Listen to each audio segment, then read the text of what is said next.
Hello, YouTube. Hello, chat, and hello to those watching on the VOD. Shintigercurl bringing you another edition of Shintigercurl Streamin. How's everybody doing? Don't got no viewers yet, but that's okay. If you're watching this on the VOD, thank you, and for taking time out of your day or your week or whatever it is to enjoy the sultry sounds of my voice. It's Friday, April 26th, 2024. And before you already know what we're here for. Here for me to read some more of my novel. Because screw Fiverr and those book promoters. But before we do that, you already know what we have to do. Get your guns out, lock them and load them, because it's time to shoot the shit. Quite a number of things we get to talk about this week. So the fact that first Dynamite after Dynasty. Kind of a bland show, if I had to say so myself, but I did find the ending very, very interesting. A lot of folks would say that it was bad. That's them. I can only speak for myself. But the ending to Dynamite was great. At least I think so, because we saw the return of Jack Perry. And then Jack Perry, after calling TK to the ring and seemingly making good on him, proceeds to sucker punch him in the gut. And then the rest of the new elite come out and at first chastise him, and it looks like the Young Bucks were going to give him the EVP trigger, but Okada talked him down and decided they were going to give him a Meltzer. They were going to give TK a Meltzer driver, the first bump that TK has ever taken. So this brings up some interesting points. We're going to see where this is going. Are the new elite basically doing a hostile takeover of AEW? We'll find out soon enough, because next week Kenny Omega returns after recovering from his diverticulitis. He never had it. It is a very painful digestive disorder, and it's the same thing that nearly killed Brock Lesnar decades ago. So there's that. Speaking of things that had happened on Dynamite, Powerhouse Hobbs suffered a knee injury while wrestling against Jon Moxley for the IWGP World Heavyweight Championship. Fortunately, he tried to compete, but unfortunately his leg just gave out on him, so they had to end it early. From what I've been able to hear, the match itself was supposed to go a lot longer than it did. They actually had paid for overrun for TBS, but unfortunately Hobbs just couldn't go, so they had to call an audible in the ring. Mox gave him the dirty deeds. Sorry, Mox gave him the dirty deeds. He kicked out and he transitioned into the bulldog choke, choked him out. Godspeed on your recovery, Powerhouse Hobbs. A lot of other stuff took place there, but I don't feel like talking about that right now. What I do feel like talking about is making fun of LeBron James. Yes, LeBum. This week, had 2 games for the playoffs for the Western Conference Finals, pitting them against the very team that not only swept them last year but went on to become the NBA champions. Nikola Jokic and the Golden State, and the Denver Nuggets. I'm sorry, my bad. I don't know why I got Golden State on the mind. Their second matchup, it was a close one. Far closer than it really should have been. But thanks to Jamal Murray hitting a last-second buzzer beater, gave them 2-0. Then they went to the Staples Center in Los Angeles. Started off nice. Unfortunately, in the second half, that's when it all fell apart for the Lakers, as the Nuggets took the lead and never gave it back. They completely decimated the so-called GOAT and his team. And of course, they always freaking blame everybody else but LeBron. Just blame the other players, because LeBron has no help. Blame the referees for being biased towards the Nuggets, even though the statistics say otherwise. For those who don't know, the Lakers currently have the most free throw attempts of any team in the entire league, with 6,000 free throws. The second place team has only 3,000. Tell me again who the refs are favoring there, LeBron. Nonetheless, the Nuggets cleaned them out at home, and now tomorrow night they stand to do a repeat of sweeping the Lakers 4-0. And I'd like to remind people that this is the last Wednesday's last night's game 3, was the 11th straight game that the Nuggets have beaten the Lakers. 11 straight losses. It's a reminder, the last time the Lakers beat the Nuggets was in December of 2022. Yeah, needless to say, it is easy to say that Nikola Jokic and the Nuggets have the Lakers number. And I don't see them beating the Nuggets tomorrow night. We're going to look at a back-to-back sweep, and which will put LeBron James well out of the GOAT conversation. I mean, how can you be the GOAT? How can you, in this season, win the oh-so-vaunted in-season tournament, and yet you can't beat this one team? How can you have 40,000 points, LeBron, and you can't beat a quote-unquote fat boy and the Nuggets? This goes to show you that you can put a lot of great players together, but it doesn't matter unless they're a great team. So there's that.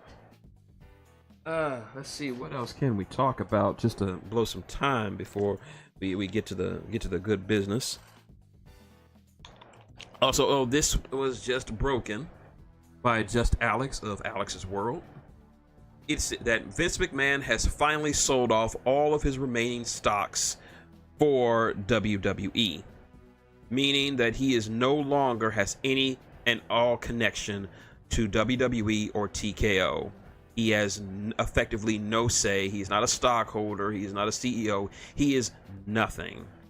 Effectively, his connection to the WWE has been severed. Now, there are reports, stupid reports, that he is trying to create an entirely new wrestling federation away from the WWE. But considering what he's facing, all the charges and the lawsuits about sexual harassment and sex trafficking and a lot of other ridiculous shit that I can't say unless I want to get demonetized, the number of people flocking to him would be negligible. I can totally see someone like Goldberg wanting to do this. I could see Ryback wanting to do this. I could see a lot of people who are non-presences in professional wrestling flocking to join up with Vince's new fed if and when he gets it off the ground. I'm not even sure if he will do it. He's never really liked wrestling, so I don't really see him doing anything with it. So there's that. Let's see. New chapter of One Piece came out, and we finally got to hear what Dr. Vegapunk's announcement is, and it is literally earth-shattering or world-ending, depending on how you want to look at it. I'm not gonna spoil it here. But needless to say, it was worth the wait. Egghead Island is turned into one of those arcs, just one of those arcs that just hits all the right spots. So there's that. All right, let's see.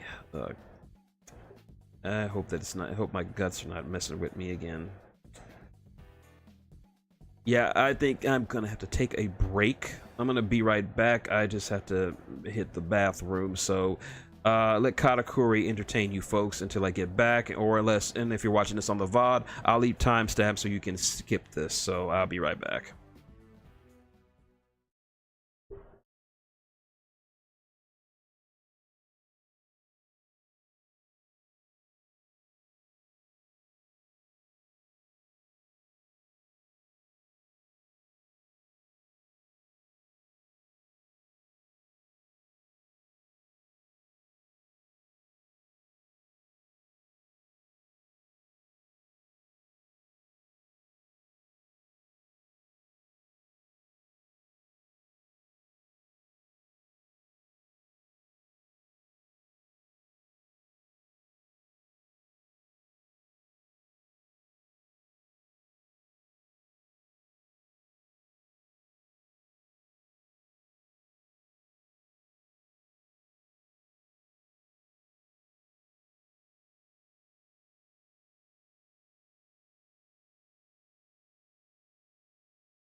Okay, I'm back from potty break, and hi, Devil.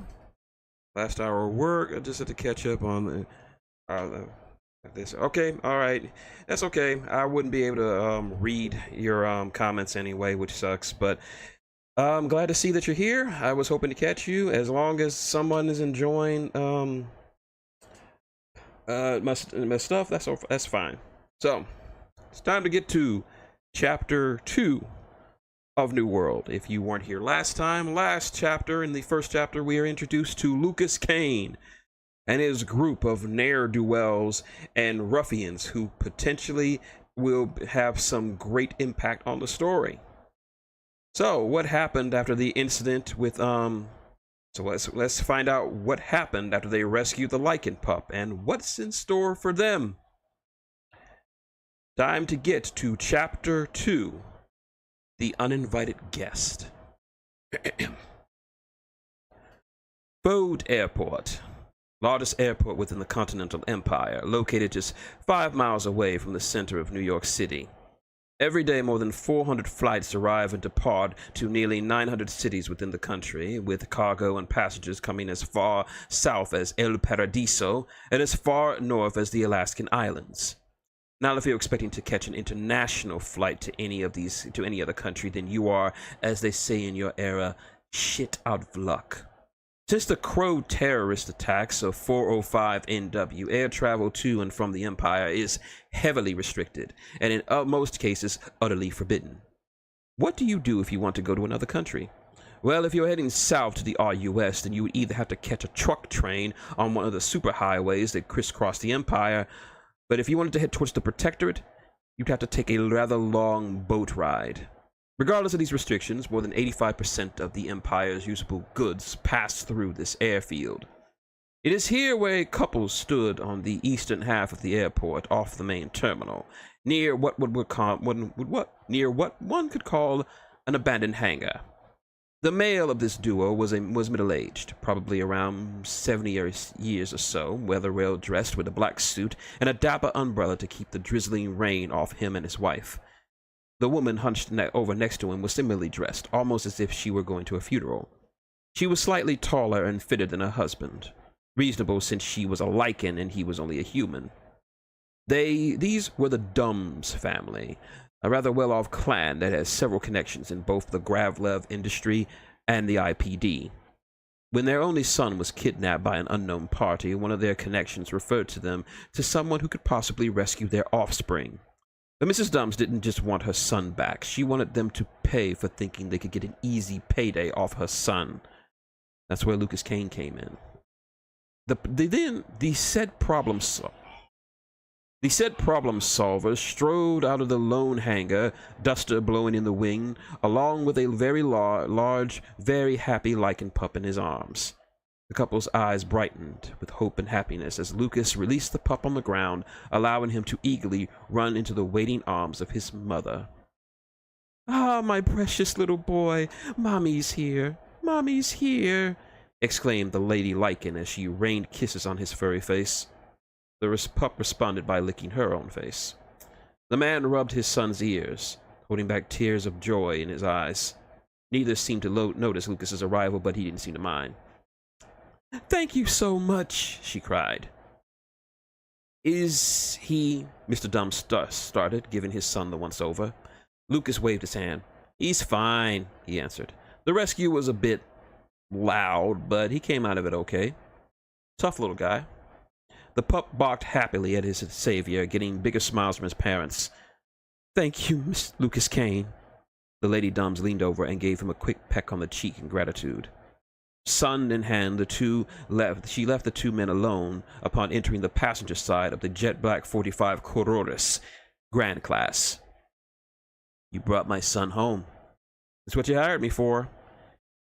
"And the other thing?" he asked, no further words needed. "Rest assured, your son's kidnappers will never do this again, or walk among the living."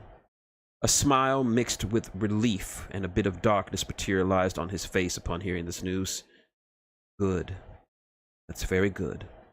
Mr. Dumbs walked to the trunk of his very expensive car and opened it.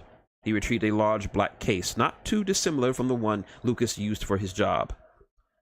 When I asked a few friends of mine in the New York IPD to refer me a good freelancer, they all said the same thing. Get Lucas Kane, he started. For one man to be so well recommended, I was a bit skeptical. But you saved my son's life and made the crooks pay. You exceeded my expectations and thus earned your payment. The black case was presented to Lucas, who readily accepted. His face grew a bit quizzical as he felt the weight of the object. Feels a bit heavy. It should. It's double what we agreed. The quizzical expression was suddenly replaced with one of genuine surprise at this revelation. Double? But my rate for this is, I know what your rate is. I felt you deserved more. Lucas was not one to look a gift horse in the mouth, so he protested no more. So, this is it? Indeed it is. Lucas extended his hand to his current employer, which he readily took. With this exchange of payment, the contract between myself, Lucas Kane, and yourself, Sir Dumbs, for the safe return of your son and the elimination of the parties responsible for his abduction have been completed fairly, and thus our transaction has ended. I concur, he added before releasing his hand. Good night, Lucas Kane. Good night to you, Mr. Dumbs. Take care of that boy of yours. The father nodded before walking off back to his car, getting in and driving off into the rainy night. Lucas gave them a last wave as the car containing the reunited family exited the airfield. The lone freelancer, as always, ignored the rain, warmed by the weight of his well-deserved double payment. He's sure his fellows in the hangar would be more than pleased. Turning on his heel, he advanced to the hangar. Upon re-entering the building, he was greeted by the sight of his team's only mode of air transportation, the Geese Howard. The Howard was a twin-engine cargo plane graciously given to him by the chief of the New York IPD as a going-away present upon his resignation from the force. The plane was confiscated during a drug raid that was smuggling flux from the Southern Union into the greater empire. It was up for public auction, but it didn't go for much since no one wanted a drug plane, and the fact that it needed a ton of work. It was a junker, plain and simple. It barely started. One engine was shot to pieces from when they busted the ring. The paint job was horrid, and the flaps tended to stick when making hard angle turns. But Lucas saw the value of this poor metal creature and spent the last 10 years fixing it up. Now it could fly more reliably, thanks to Thorgan's many overhauls of the frame and engines. The paint job, a red and white striped pattern on the wings, was decided on by the quartermaster of this crew. It wasn't the fastest, or the prettiest, or the most maneuverable in the air or the sky, but it got you from point A to point B when needed. Lucas Kane advanced to the open hatch on the back of the Howard's body. Entering the plane, he was greeted by the waiting looks of his crew. Reese was cleaning Whisper with a small white piece of cloth. Thorgan and Groose seemed to be having a conversation between the two of them, which wrapped up as soon as he entered and sat at a small table in the middle of the cargo hold, was the last member of their crew. Jinx. Little Jinx was the youngest of the crew, but did the most when compared to the others. She paid the bills that needed to be paid, tidied up around the office, flew the Howard, drew up contracts for the jobs they took, did research involving the jobs, and sorted out all the money that was when the job was done. She pretty much did it all, since no one else in the crew wanted to do them or just plain couldn't do them.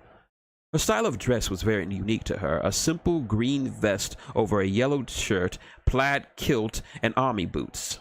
On her wrist was a Newton 4 portable computer, giving her access to the net at a moment's notice.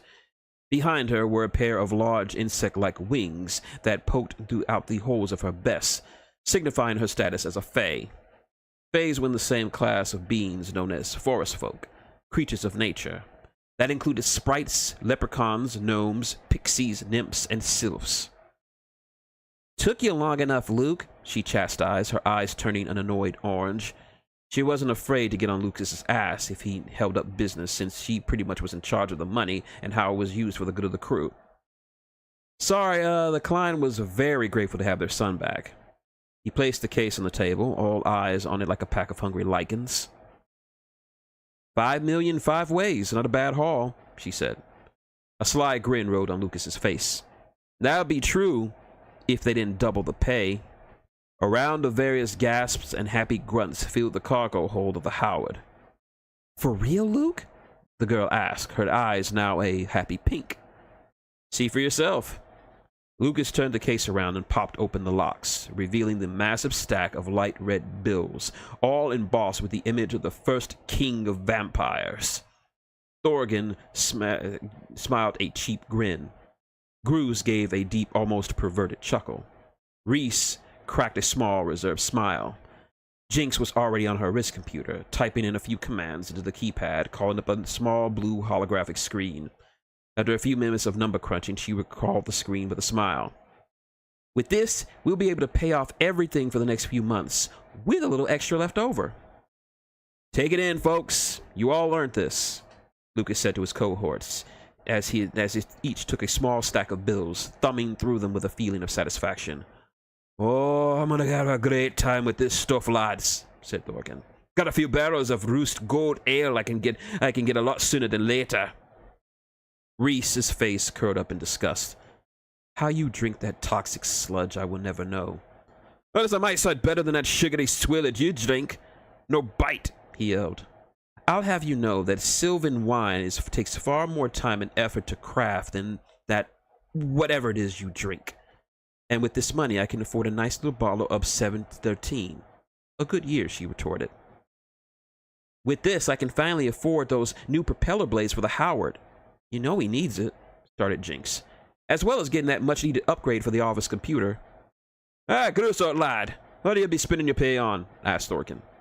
Sonchi tachemut, muchanima sotechata, he answered. Everyone's faces paled in the response to his answer. Thorgan looked like he was about to throw up.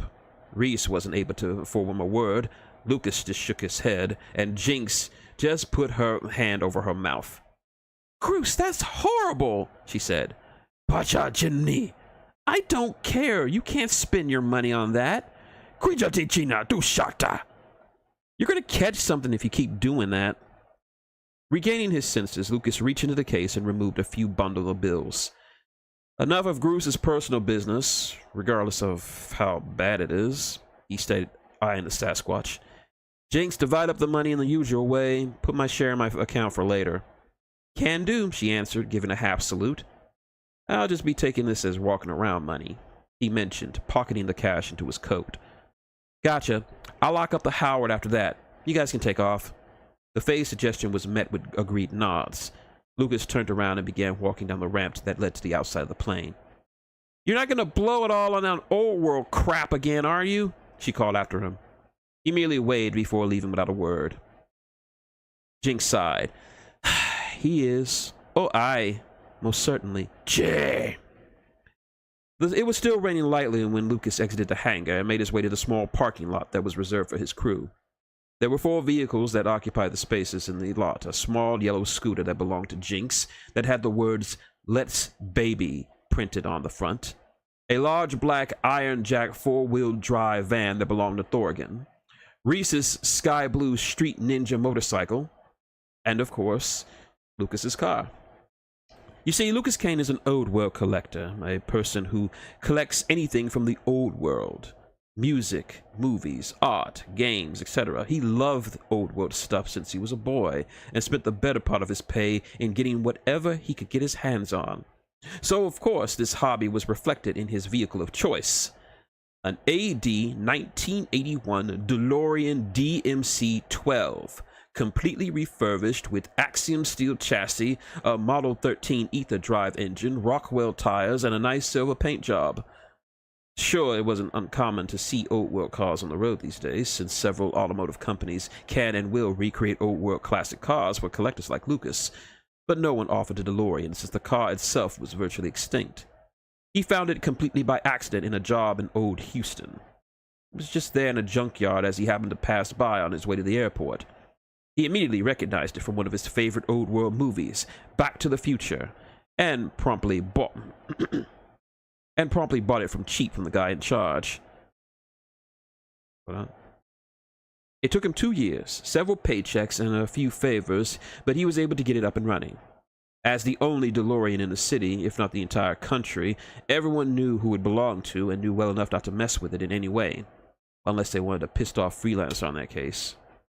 He removed a small keychain from his pocket and spoke a small incantation on the rune on it. A small blue glow raced along the edges of the door, signaling the release of the Magitech security system on the car. The driver's side gull-wing doors hissed open, welcoming its owner as he approached. Lucas sat down and closed the doors before inserting the key. The ether drive hummed to life. A small burst of bluish flame erupted from the exhaust. Shifting into gear, the car took off like a bolt from the lot and onto the street. Just before pulling onto the superhighway, he popped in his C-stick that contained his entire collection of music, calling up one of his favorite songs, Michael Jackson's Off the Wall. As the song played, he drove onto the on-ramp of the superhighway that would take him back to New York. The trip wouldn't be very long. Traffic was somewhat light. Lucas's eyes stuck to the road, with various cars and trucks of varying makes and models moving alongside and past him. The huge glare of headlights filled his rear-view mirror, accompanied by a low rumble of an engine. He glanced at his mirror and switched lanes. From his left side appeared the intimidating form of a truck train. Truck trains look exactly how they sound. Massive big rigs with tires almost as big as Lucas's in DeLorean, giant exhaust pipes on either side belched out blue flames, and the loud rumble of the 48 drive engine filled his ears. Trailing behind the rig were passenger cars, 4 long and 3 levels high. He caught sight of various passengers, some sleeping and others awake doing activities to keep themselves from getting bored. Truck trains were the easiest way to get from city to city in the Empire. Air travel was still a thing, just not to the level it once was, since truck trains were safer and cheaper overall. Alongside the cars were the departure and arrival locations. St. Aura to New Hampshire, so it made sense for it to pass by New York. Speaking of that, Lucas turned off the highway and drove to his destination, New York City, specifically Hell's Kitchen. Now don't let the name fool you, it's actually a quite nice neighborhood. The name is merely a holdover from the days of the old world, when humans who wanted to keep the memory of the old city alive. The official name is Maganon, but everyone still calls it Hell's Kitchen. This was Lucas's chosen neighborhood, a spot he picked for himself in his days as a detective. As he drove up the ramp and onto the streets of his home, his eyes caught sight of the many goings-on in this late hour. On the corner, he saw Lucky Luigi, the leprechaun pimp of the East Side, slowly showing an unlucky satyr what it meant to mistreat one of his girls. Luigi never peddled his wares during the day out of respect for the many families that lived here, but at night he was all business. Just down the street, he saw the Shiva family construction company burning the midnight oil and building a new Rick's Chicken Shack. Lucas subconsciously licked his lips. He loved Rick's Chicken. Further, 3 streets down, he met with the site of a pickup game in a large basketball court that resided just inside Silver Park. On another night, he would have joined in on such a game, but he had just gotten back and didn't have the interest nor the energy for it. Besides, the Bronx Brothers were playing. The Bronx Brothers played rough. After a few more minutes of driving, he finally reached his first of 2 destinations before reaching his apartment. It was Jack's Flashback, a small thrift store on a few blocks away from his home. It was a store that specialized in old world merchandise. Old world shops like these were rare to find. As a matter of fact, it was the only one in New York City. It was tucked away between a dwarf-owned drugstore and a convenience store operated by a rather surly-looking gnome who smoked cigars all day long. Lucas parked his car just across the street, which was near the apartment building of Old Man Rupert. "Yeah, hell do you want, youngster?" sneered the old lichen. He could be found on the steps of the building he owned, snapping at passers-by, waving his cane at whoever he felt like was quote-unquote disrespecting vets. Rupert had served in the Imperial Army as a second lieutenant during the 2-year war with the POV 40 years ago. He loved to tell how he lost his leg to the Beast during the Battle of Hawaii, but hardly anyone believed him, even when he showed him his cybernetic replacement. "Just making a pit stop, boss," Lucas replied. "Ah," he spat. "Don't spend your money on that old junk. You should be giving your money to the vets. We fought for our nation and our emperor." "I'll make sure to drop a few extra dracs next Empire Day, okay?" he answered back with a smirk. Before Rupert could begin yet another vet's tirade, a group of children dashed past him and into the building, thus sparing Lucas's wrath. He walked into the store, the familiar scent of old world and electricity filling his nostrils. The store was brightly lit with posters of old bands and movies along the walls. Various models of TVs sat along the walls, and a glass case full of old world handheld electronic devices served as both counter and showcase for buyers. The sound of what he recognized as Born on the Bayou piped in over the speakers in the store. There seemed to be no one at the till, even though it was a solid hour before it was set to close. Lucas slapped his hand on the small silver bell of the display, ringing it twice. After about half a minute, a small rustling of books and boxes could be heard coming from the back room. Out from the door of said room emerged the owner of Jack's flashback. Jack was a Mothman. Simple as that. Standing 5'2", Jack had all the features of one of his species. Large red eyes, thick black fur, if you could call it fur, a small beaked mouth, and long limbs. Well, long for someone so short. He wore no shoes on his two-toed feet, and his knees were bent backwards. In fact, the only clothing he wore was a baseball cap and an aqua blue t-shirt that said, "I love NY" on it. He lightly flew over the floor with his large wings at his back to greet his friend. "Jack! And here I thought you had closed up early," he said, taking his three-fingered hand into his own with a friendly handshake. Jack's voice was high-pitched, with subtle clicks sprinkled in between the syllables. "Nah, just doing some inventory. Traded a guy from Leastown." "Always willing and dealing, my friend." "Haven't seen you in a while, Luke. Got a new job?" "Had one. Just came back from the West Coast and I had some fresh dracks that need a new home." The Mothman's eyes widened. If the Mothman had cheeks and lips, he would most certainly be grinning from ear to ear.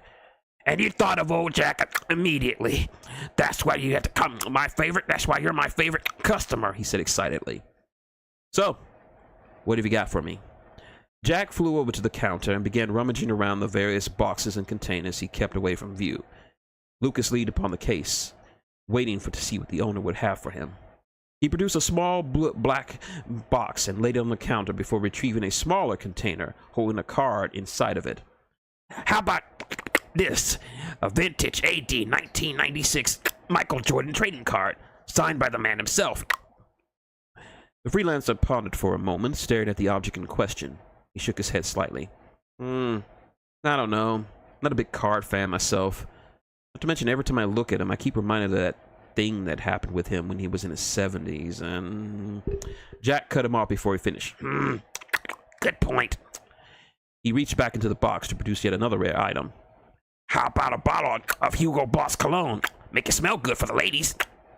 "No way. Last time I messed with old world cologne, I got a rash on my neck for weeks. Pass." The Mothman replaced the bottle back into the box. Rubbing his chin, Jack thought for a few more seconds before floating up to the bookshelf behind him. He picked up a stack of 7 books and returned to the counter. "This should get you going. The entire Harry Potter series." Lucas perked up at the news. "All 7? First edition?" "Please, I wouldn't bring these to you if they weren't." Lucas whistled as he perused the hardcover of the books with his hand. They were in grand condition for being over 1,000 years old, with a few nicks and bends along the edges. "Got yourself a tasty find. Always wanted to read the books." "So, you want them?" "I don't know. Got anything else I might like?" Jack thought for a minute. "I was gonna save this when I was all fixed up proper, but since you asked..." The Mothman placed the black box back onto the counter and flew to the doors of the back room, beckoning his friend to follow. Lucas did so, his interest already piqued. Entering the back room, he marveled at the sight of the various crates, boxes, and containers that occupied the area. Curiosity filled him. All of these must be from his recent shipment from Liztown. He was tempted to ask what were in the crates, but Jack urged him to push on. Towards the back, he found Jack standing next to a large tarp covering something very large and very square. "So what is it that you wanted to show me?" He snickered, reaching down to insert a black plug into the outlet of the wall. The object lit up, and the sounds emanating from the top of music emanated from the top. With a very dramatic pull, he unveiled the prize to Lucas. The human's eyes went wide with surprise and awe. A sudden intake of air, followed by a giddy grin as he approached the machine. Is this? Yes, sir.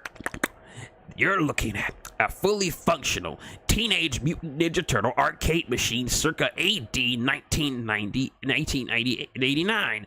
Fully functional, 4-player controls, horizontal display, and optional track mode. Really lucked out with this one. Had to trade some of my best swag to get it, but it was worth it, Jack explained. Lucas manipulated the sticks and the buttons, a sense of wonder on his face. The sticks are okay. Buttons are sticking a little, Lucas commented. I just got it today. Haven't had a real chance to look it over and give it a basic fix-up. Can you mod it for free play? Who you talking to, Luke? That was enough for him. Groovy. So how much? Normally, for something of this rare, I charge you 1,000 dracs. But since we're friends and all, 700. 700? Lucas asked incredulously. You're gonna bleed me dry. How about 300? 300? Luke, I gotta make a profit here. 650. I don't know. How about 450? You can break you're breaking my balls. You don't have balls. Well, if I did have them, you'd be breaking them, Jack joked. How about this? 500, and I throw in the books for free. Lucas looked at him in amazement. Really? The whole set? The whole set. The sound of that deal was enough to make him reach into his pocket to fiddle with the stack of cash inside of it. Jinx is gonna kick my ass for this, but you got a deal. Jack laughed and enjoyed the completed deal. I knew you'd take it. Let's head back and I'll ring you up. Taking his hands off his newly purchased game, Lucas returned to the front of the shop by his insect owner. After the exchange of bills, Jack placed the books in a large plastic bag and handed them over to his new owner. The game's sent over in a few days after I mod it for you. Thanks, Jack. You're a great human being. No problem, Luke, he answered, cleaning his arms with his long tongue. Hey, can you do me a favor? You know, about that thing we talked about? Lucas shook his head, knowing exactly what he was talking about. I don't know about that, my man. Jinx is picky when it comes to men. Come on, just a kind word or something. Lucas paused for a bit, pondering his request. Looking at the pleading compound eyes of his friend, his resolve failed him. With a sigh, he said, Fine, I'll put in a good word for you, but that's it. Can't promise anything else from there. You're the man, Luke, he exclaimed. I'll give you a discount next time you're around. I'll hold you to that, Jack. See you later. Later, Luke. Lucas exited the shop and returned to his car. His next stop before heading home wasn't very far from the shop. It was another place where most of his money goes. Bubba's Deli. He parked his car across the street from the eatery and entered, the smell of cured meats entering his nose like an old friend. He inhaled deeply as he took stock of the deli. Countless tables and booths, red in color, filled the dining area. A display case showed the very meats, cheeses, and breads that New York had to offer. Behind the counter hung more meat and bread to be cut and portioned to the customer's liking. Normally, this place would be crowded with patrons from all walks of life, but since it was very late in the evening, it was practically empty, save for a single man in the back. The only other person he saw was a boy behind the counter. He looked no other than 10, with a white t-shirt and blue shorts. He spun around on his stool, trying to alleviate his boredom, until he caught sight of Luke. Hey, Luke, he greeted. Hey, Mark. Slow night? Nah, just about starting to close up. Where's your dad? Lucas's answer came from the shout of a loud shout from the back room. Where you looking, Raph? He's got a damn chair! Watching the match. Figures, he said. Can you go get him? You know how he is when the match is on, Luke, the kid warned. I'll run the risk. Just go get him. Your funeral. The young man stood off his stool and trekked to the back room. The TV volume lowered a bit as the child began to talk to his father. What followed was a stream of curses, both in the common tongue and Lucian, the language of the leprechauns. It's amazing how one person can swear in so many tongues. Even after all these years, New York is still a melting pot, more now so than ever. After what seemed like an eternity, the owner of the deli emerged back from the back room. Bubba was a large man, about 6 feet tall, receding hairline, large frame, and stocky limbs. He wasn't overweight in the traditional sense, more like a healthy sort of fat. Not anyone would dare to call him fat to his face unless they wanted to be taken behind the deli and shown just how fat his fists were. A form-fitting white t-shirt jutted out from the sides of his gray apron that covered his front with a few meat and juice stains on the of his trade. A pair of trousers and black and hard-tipped boots completed his wardrobe. "Well, look what the rat dragged in," he said in his distinctive Brooklyn, New York accent. "You mean cat?" "I know what I said, you bastard." His tone betrayed his mood, as he was happy to see his friend and longest-serving customer. He took a swig from his mug of steaming red liquid before setting down on the counter. "Oneg?" Lucas asked. He nodded. "Yeah, the wife thinks I should cut down on the rich stuff. Done got the same flavor. Like drinking cardboard." Oneg, as in O negative, as in O negative blood. Bubba here is a vampire. Actually, 5th-generation vampire on his father's side. Like any other vampire, he needs blood to live, and thanks to the Empire's vast network of blood farms, he will never go without. "You want a hit?" Bubba offered. He smiled, looking at Lucas's face, frowning at the thought. After cleaning his mind of the thought, he turned his eyes back to the only patron in the place. "Sounds like you were in a bad mood in the back there." "WrestleFest 56 is on." "Oh, that's right. That was tonight. How is it?" Match has been pretty good so far. That Texas death match was fucking brutal." "I'll catch the replay later this week." Lucas turned his eyes to the lone patron, eating quietly in his seat with his back turned against him. "Don't see you entertaining customers this late," Bubba answered. "He's a regular. Comes in every few weeks. Orders the same thing every damn week. Pays well enough. Never starts trouble. Kinda stays to himself, but not a loner. More of a people person." Oh, I'm so sorry. I completely forgot about this part. Oh, silly me to forget something as important as this. Well, when you're as old as I am, you tend to forget things.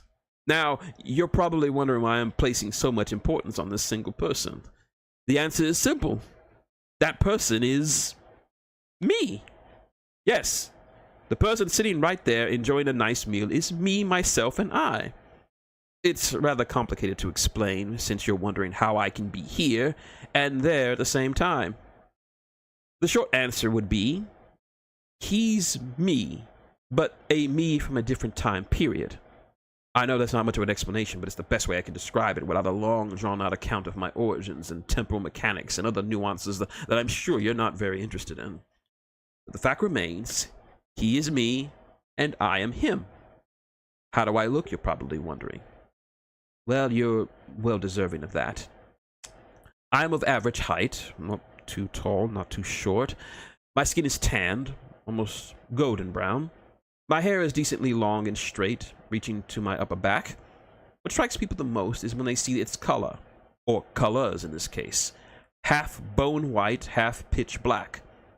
I can't remember how my hair turned these tones, nor do I even remember what this original hue was. But you try to remember all the little details of the first millennia. My eyes are green. No, not that green you're thinking of. It's more of a haunting green. People tell me it's hard to look me in the eye. The color...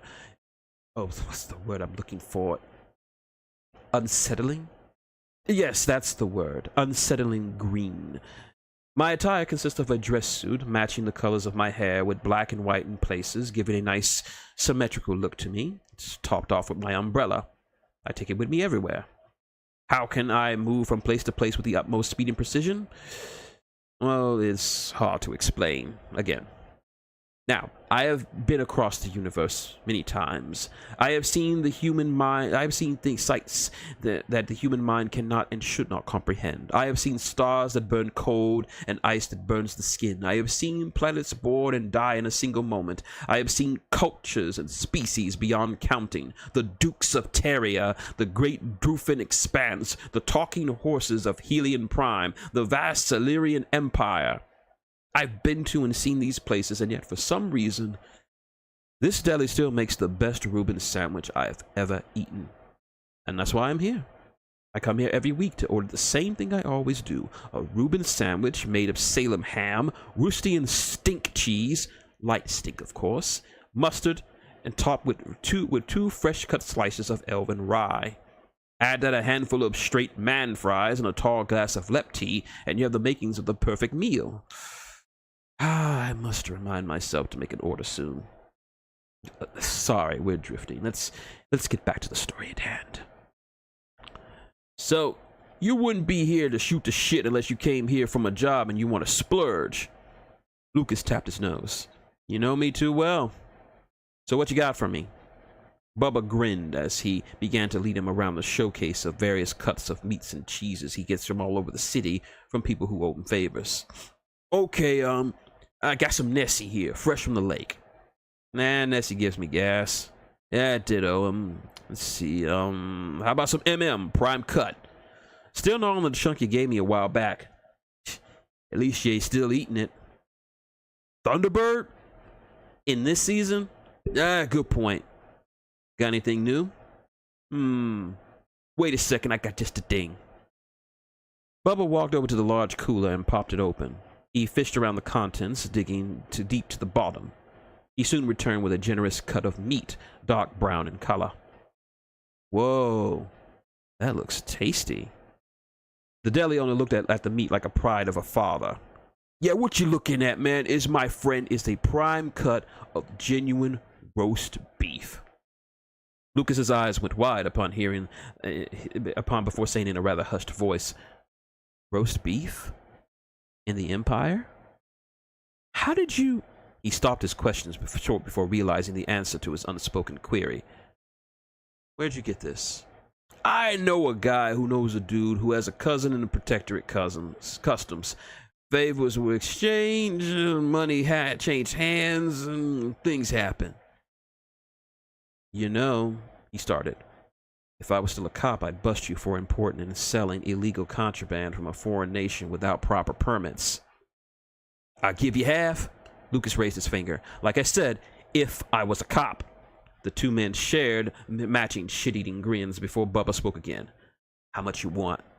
Give me 60 pounds and a nice slab of stink cheese, medium stink. It didn't take long for the deli master to carve the appropriate amount of meat from the mass and wrapping it in his white butcher paper. He then skillfully sliced a wedge from this foul-smelling cheese and gave it the same covering as the meat. I wouldn't dare say how much he paid for it all, but rest assured, he got a good deal for it all. There you go.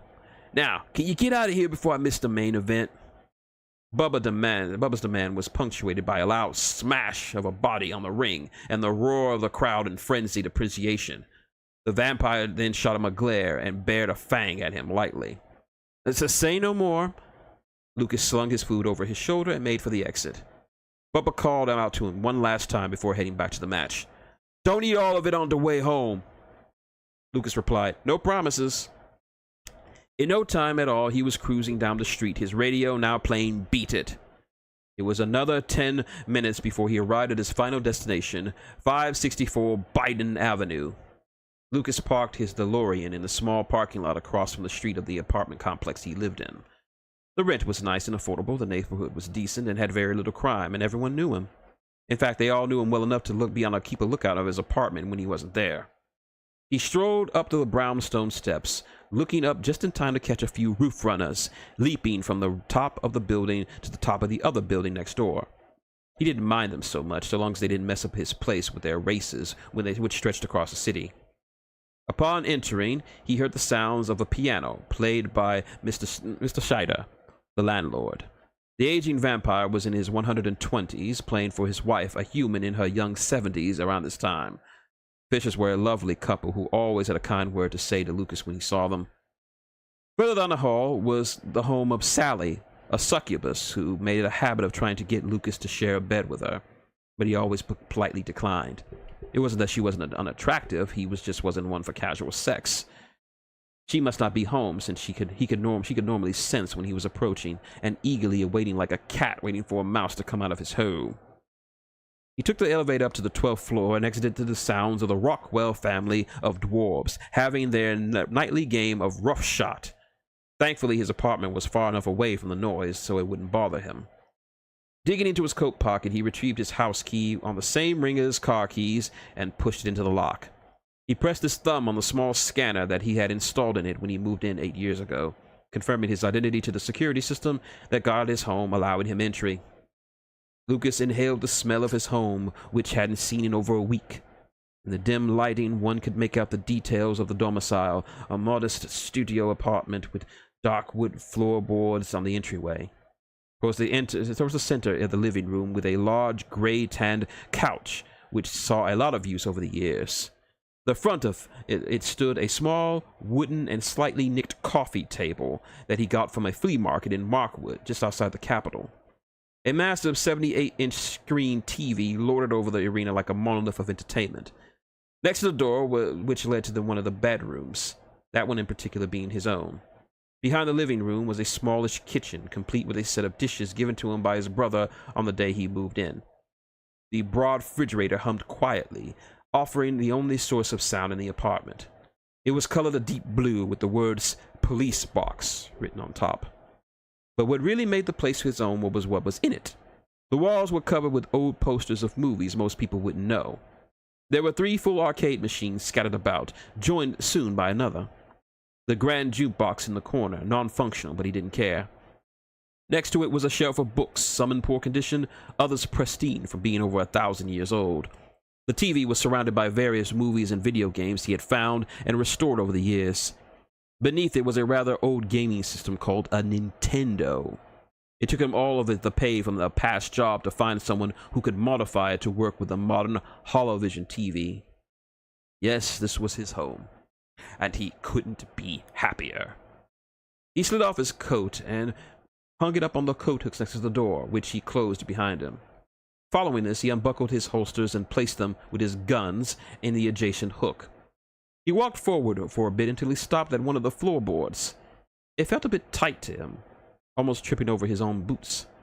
He made a note to himself, "Gotta get that thing fixed." Lucas entered the dark apartment before speaking. Lights. The overhead lights crackled dimly lit the apartment. Lucas cursed to himself again. Gotta get that fixed too. He sauntered into the kitchen and opened the refrigerator. Inside was a 6-pack of root beer, 2 containers of moo yogurt, a half-gallon of milk, 3.5 pieces of pizza, and the remains of the last of his beef. He was tempted to crack open his newly gotten foodstuff, but shot that down and simply disposed of the items in the lower drawer. Closing the door, he reached up and grabbed the empty box of Grandpa Grumpy's Crunchy Stuff cereal. Foregoing the bowl and the milk, he opted to consume it straight from the box. He made his way to the couch where he commanded TV on. The screen blinked to life and the words "Good evening, Lucas" in large letters greeted him. He plopped down on the couch, box in hand, and uttered the commands, "Change to news." The set immediately complied and turned to the nearest news network. He shoveled a handful of cereal into his mouth just as the news theme of the station began to ring. After the unusual graphics and word scroll, the newscasters appeared, sitting at a desk they both shared. One was a male vampire and the other a female elf. The male spoke first. "Welcome, New York City, to INN, Imperial News Network. I'm Zachary Kilgrave." "And I am Venus Realm. And here are the day's top stories." History was made today as His Highness Emperor Vladimir V signed a 5-year trade agreement with the Protectorate's Pope Franklin II at Castle Dracula earlier today. This marks the first cooperative pact that has ever been struck between the Empire and the POV. Tensions had been an all-time high during the negotiations talks between representatives from both nations. After a full year of talks, the terms of the agreement were finalized this week as both leaders wanting to sign the agreement personally. The image shifts to one of a large table or meeting hall, presumably inside Castle Dracula. In the middle of the frame stood a small, expensive-looking gold table. On one side sat the Emperor, clad in his red and black attire. At the other sat the current Pope, dressed in his regal white and gold vestments. Between them on the table lay the agreement itself, unreadable at the distance that the camera was stationed at. The two leaders were talking with each other, stern and serious expressions wrapping their faces, and no one could make out what they were saying. The only audible words were that of the flashing holocams and the questions from the reporters. Both leaders gave short interviews to INN reporters shortly after the signing. The image shifted to the close-up of Pope Franklin with a hover mic in his face. With a nod, he began to speak. I believe this agreement will definitely benefit both the Empire and the Protectorate. The war from 40 years ago was a massive mistake by the previous Pope that cost lives on both sides. I've always wanted to clean up the mistakes of the past, as well as try to build a bridge of friendship with our longest-lasting neighbor. The screen then cut to the Emperor, similarly to his counterpart in position and posture. I merely did as I had done for the greater benefit of the Empire. This trade agreement will only bring prosperity to our great nation. Nothing more needs to be said. The screen cut back to the two reporters with the vampire speaking again. According to major economists, this deal could bring in as much as 200 million drachma to the new revenue, bolstering the economy to rival the Age of Wealth, headed up by the Emperor's grandfather, Vladimir III. Many believe that such a deal would never be reached due to the events of the 2-year war, or Francis's Folly as it's become known in pop culture. The war cost lives of over 100,000 soldiers on both sides of the conflict. It was only due to the Treaty of Malabia that the war came to a peaceful end. The female spoke next. In other news, fire brigades were called out to Old Los Angeles due to reports of a massive explosion. The source of the blast was an old hotel in the slums of the city. The blast was felt as far away as downtown New Los Angeles, and it burnt so hot that it took fire crews more than 3 hours to get the blaze under control. Inside the building, the remains of over 30 men, human and satyrs alike, as well as a few corpses that were burnt beyond recognition, making identification almost impossible. IPD detectives theorized the building was in fact a hideout for a gang, possibly involved in the massive gang war that has erupted in the territory of the late crime kingpin, the Iron Midget, Drigger Orgoff. Police are still investigating. I don't think I need to tell you that our dear freelancer had a knowing smile on his face as he crunched down on his snack.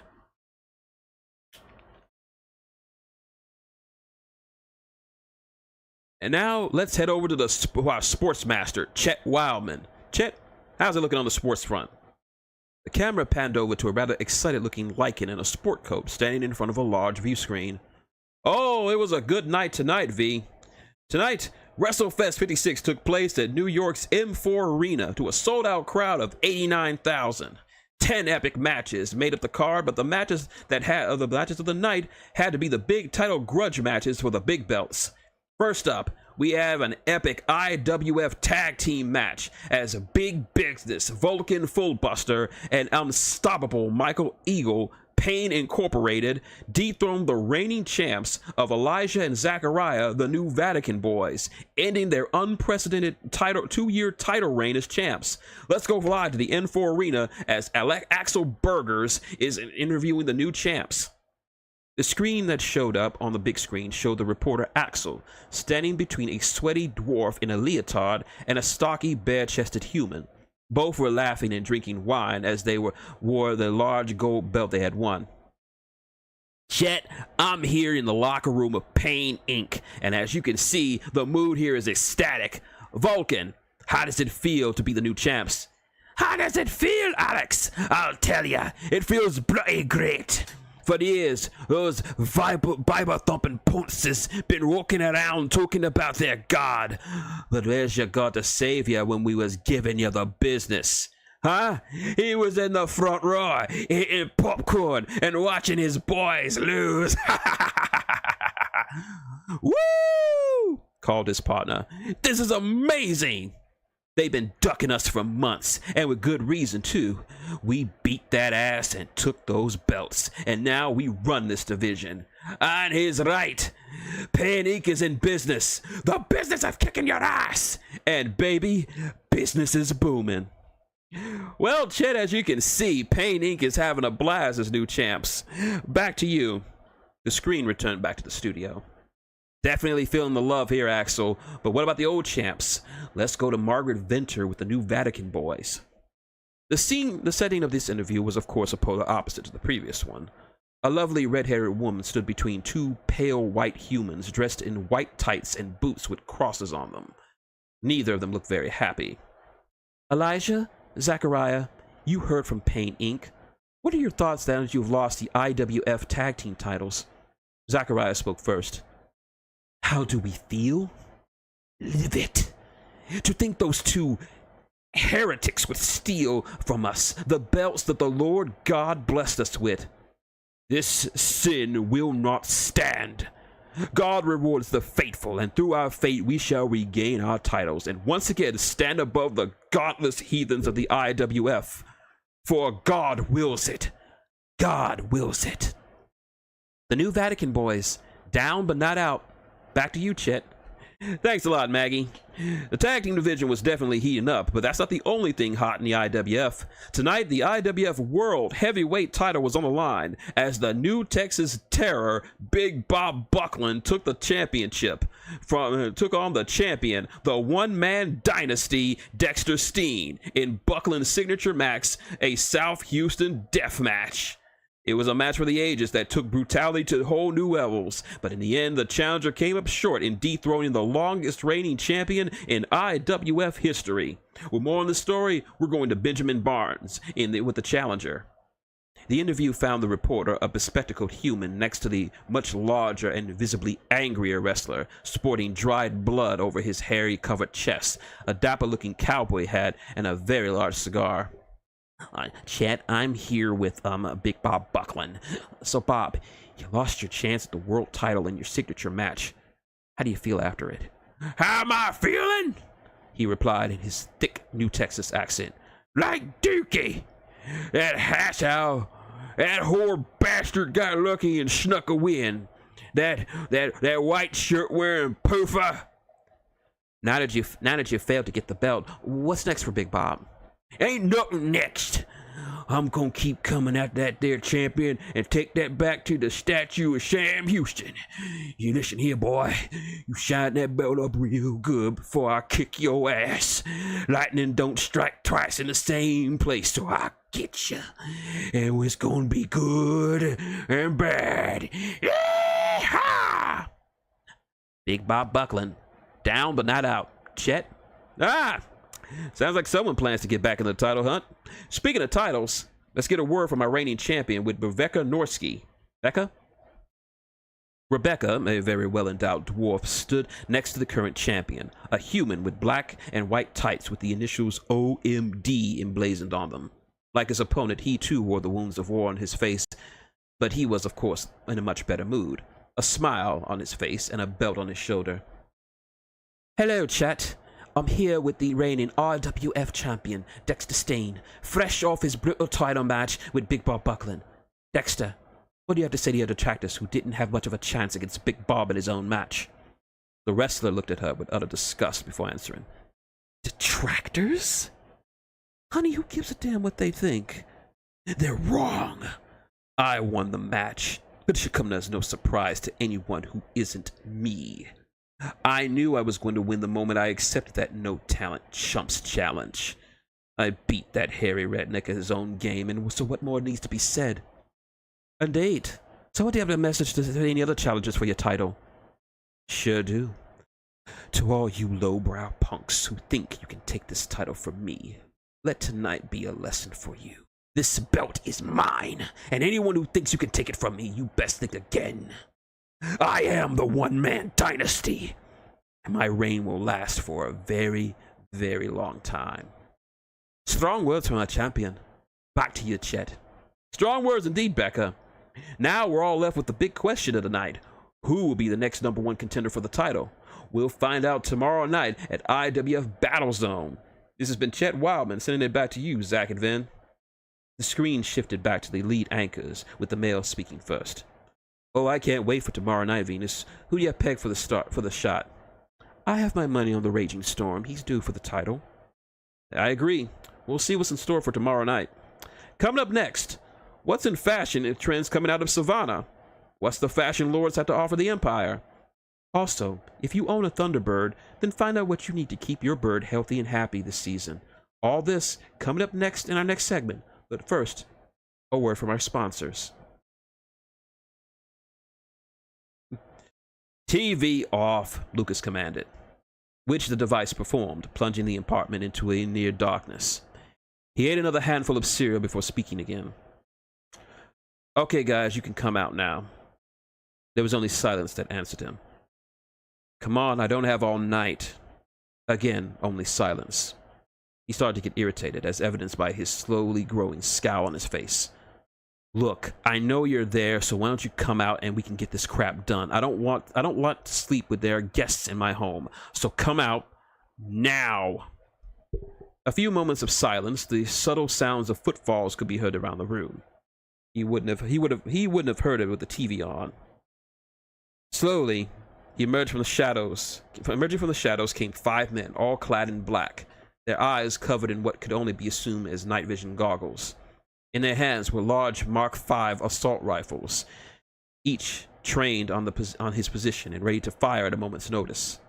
Each stealthily took positions around him, targeting his vital points, ready to end his life if need be. Lucas looked at his new guests, subtly gauging their appearance and their weaponry with an ever-calm countenance. Hiya, fellas. I hope you didn't touch anything. The one behind him spoke in a low, threatening tone. Place your hands above your head. Lucas complied easy enough. You guys look hungry. Can I interest you in a milkshake? None of them answered. What, you don't like milkshakes? Well, that's just ungentlemanly to not like milkshakes. Be silent, the first intruder ordered. Want to know what my favorite milkshake is? The audible click and dull hum of the gun pointing to the back of his head was heard. I will not ask again. You sure? Because my favorite milkshake is buttercream. Just as he uttered those words, the lights turned on to full brightness, blinding the 5 men surrounding them. As they screamed in pain from such bright and sudden light, Lucas sprang into action. He jumped from his seat and disarmed the intruder behind him, dropping him to the floor. He slid out an ammo clip from the gun and threw it across the room and into his throat. He used the rifle as a club to knock out 2 more on either side of him. He finished the last one with a rather nice roundhouse kick to the face. Normal, he called out. The lights dimmed to half their full strength. The freelancer looked over the groaning forms of his would-be attackers. He reloaded the rifle he procured from the first intruder with the clip that was laying next to the gagging associate. He knelt down, pressing his knee on his throat. You guys are lucky. I would have killed a lot of you if I didn't want to lose my deposit. Now, who are you guys? He asked, not really expecting an answer. You can't be burglars. Everyone knows not to break into my place. But you didn't seem to take anything as far as I could see. He gave the gun a quick examination. A Mark V? This is military-grade hardware, so you definitely aren't robbers. He started to pat down the intruder. Can't be assassins. You lot would have gunned me down the moment I stepped through the door, so you must want me alive. But for what? He continued his search. All he found were extra clips of ammo, a few grenades, and some other devices he couldn't readily identify. Lucas pulled up his sleeve, revealing a small tattoo emblazoned on his skin. It was a red circle with jagged edges peeking out around it, like scales almost. Inside the circle was the English letter D, with small bat-like protrusions sticking out the sides of it. Hello, nurse. He recognized that symbol. Of course he knew what that symbol is. Everyone in the Empire knew what the symbol meant. He nodded his head. He knew who these men were, and more importantly, he knew who they worked for. He rose to his feet, gun slack in his hands, and he said, You can come out too. I know you're there, and I know who you are. Unlike before, there was no attempt to fool him into thinking he was alone. The sounds of his bedroom door opened put an end to that. There were 2 more individuals that entered the scene, one similarly dressed in the others, similar black garb, but sans night vision goggles. Instead, he had a dark red beret. He seemed to be the commander of this little group. Next to him was a person clad in a jet black robe with a hood over his head, obscuring his face, or someone he assumed was a he. You better not have touched my stuff back there, Lucas quipped, neither seemed to care for his brand of humor. Tough crowd. Fine. Let's get down to business. So what can I do for you this evening, Your Highness? There was a small utterance of laughter from the hooded person, a very haughty type of laugh that one would expect from someone in a high station of life. Very impressive, Lucas Kane. He pulled his hood down, revealing his face to all. His skin tone was that of a whitish pallor, almost like a marble statue in a way. Long, bone-white hair flowed from the top of his skull to the halfway down his back, and his eyes were an intense crimson that almost glowed in the semi-dark apartment. Lucas knew who he was. Everyone knew who he was. This was His Royal Highness, Prince Vladimir Tepesh Dracula VI, firstborn son of Emperor Vladimir V, and next in line for the throne of the Empire. Or would you prefer Luke? My mother calls me Lucas. My friends call me Luke, and you're neither, shithead. The officer's face instantly grew an enraged scowl as he advanced forward, his hand on his sidearm. How dare you speak to the prince in such a... His rant was cut short by the hand of the prince, stopping him from advancing upon Lucas with ill intentions. The officer looked at his sovereign, his eyes silently asking why. The prince merely shook his head. Resigned, he stood back at the prince as the prince stood forward. Is that a line from one of your inane old world movies? He asked. Lucas smirked. Yeah, been wanting to use it for a while. Prince Vlad walked around the living room, seeing his men slowly recover from the human's assault. Your failed attempts at humor aside, I must admit a grudging admiration by how you were able to take down my men. Tell me, how did you do it? He asked, motioning to the lights. My dwarf friend is very good at electrical wiring, he answered. He had him out the voice activated to activate the illumination level when certain key phrases were set in a specific order. Helpful against guys who might use night vision goggles. Interesting, Vlad complimented. And how did you know we were here? My men made sure that nothing was disturbed or out of place. Sure enough, they did a decent enough job. But that floorboard was... But they forgot about the loose floorboard. The prince looked back at his officer, who shook his head. There was no loose floorboard. We checked, sire. Lucas walked over to the entrance of the apartment and knelt down. It's understandable. He pointed to the board as he stepped on when he entered the apartment. This board is loose, but if you really wouldn't notice this if it wasn't your first time here, it doesn't take much to get the board stuck again. Just stepping on it does it. I keep it like this as a way of seeing if anyone is here. As soon as I stepped on it, I knew someone was here. Took me a bit to figure out how many, though. You guys hid pretty well. The prince seemed satisfied with his answers. The human walked back to the couch and sat on the edge, saying, "It still doesn't answer my question. What do you want?" The prince stared at Lucas as if appraising him and his value at the task at hand. He was no stranger to this. Lucas had worked with and for members of the nobility, both during his days as a cop and his time as a freelancer. He didn't care for how much they looked at him. They didn't care for how they looked at him, but it was something he was used to, sadly. After about a minute of silence, the prince spoke. Captain, leave us. But sire, the captain protested, but silenced by the gloved hand of his leader. I will speak to this man alone. You and your men will shade yourselves. That is an order. The soldiers of the Royal Guard were fiercely protective and steadfastly loyal to the crown. Despite his obvious reservations, the captain followed his master's orders. You heard him, men. We shade. The others, who had now recovered from their beatings, stood up and holstered their firearms. Then one by one, they seemed to melt back into the shadows, erasing all traces of their existence. The captain would be the last to do so, but not before shooting a threatening glare at Lucas. The meaning was clear. Anything happens to the prince and he was a dead man. And just like that, Lucas and the future ruler of one of the three most largest and most powerful nations on the planet were alone. Okay, we're alone, Lucas said. So what do you want from me? The prince paced himself a bit, trying to find the exact words to use. Finally, he spoke. I am in need of your services, Lucas Kane. You want to hire me? The vampire nodded curtly. I'm flattered you went to so much trouble, but you know there are other freelancers who'd be happy to serve you. Larger, more well-organized groups. Lucas decided to see what the prince was thinking. True, but I've done my research. Of all the freelancers in the Empire, you have the highest success rate, 94% to be exact. You even got the numbers, too. But there has to be more than this to this job there has to be more to it than just how many jobs I've done. Yes, you are correct. The other reason is secrecy. Compared to most others in your field, you take your oath of secrecy about your clients to heart. So I can keep my mouth shut. What of it? That's just it. This particular job requires absolute secrecy to the highest degree. Then again, you already knew that. Lucas's face was awash with surprise, but the prince didn't seem to buy it. Oh, come on, Lucas Kane. A man of your deductive ability would have figured out my reasons for coming to you in your home in the middle of the night. So don't play dumb with me.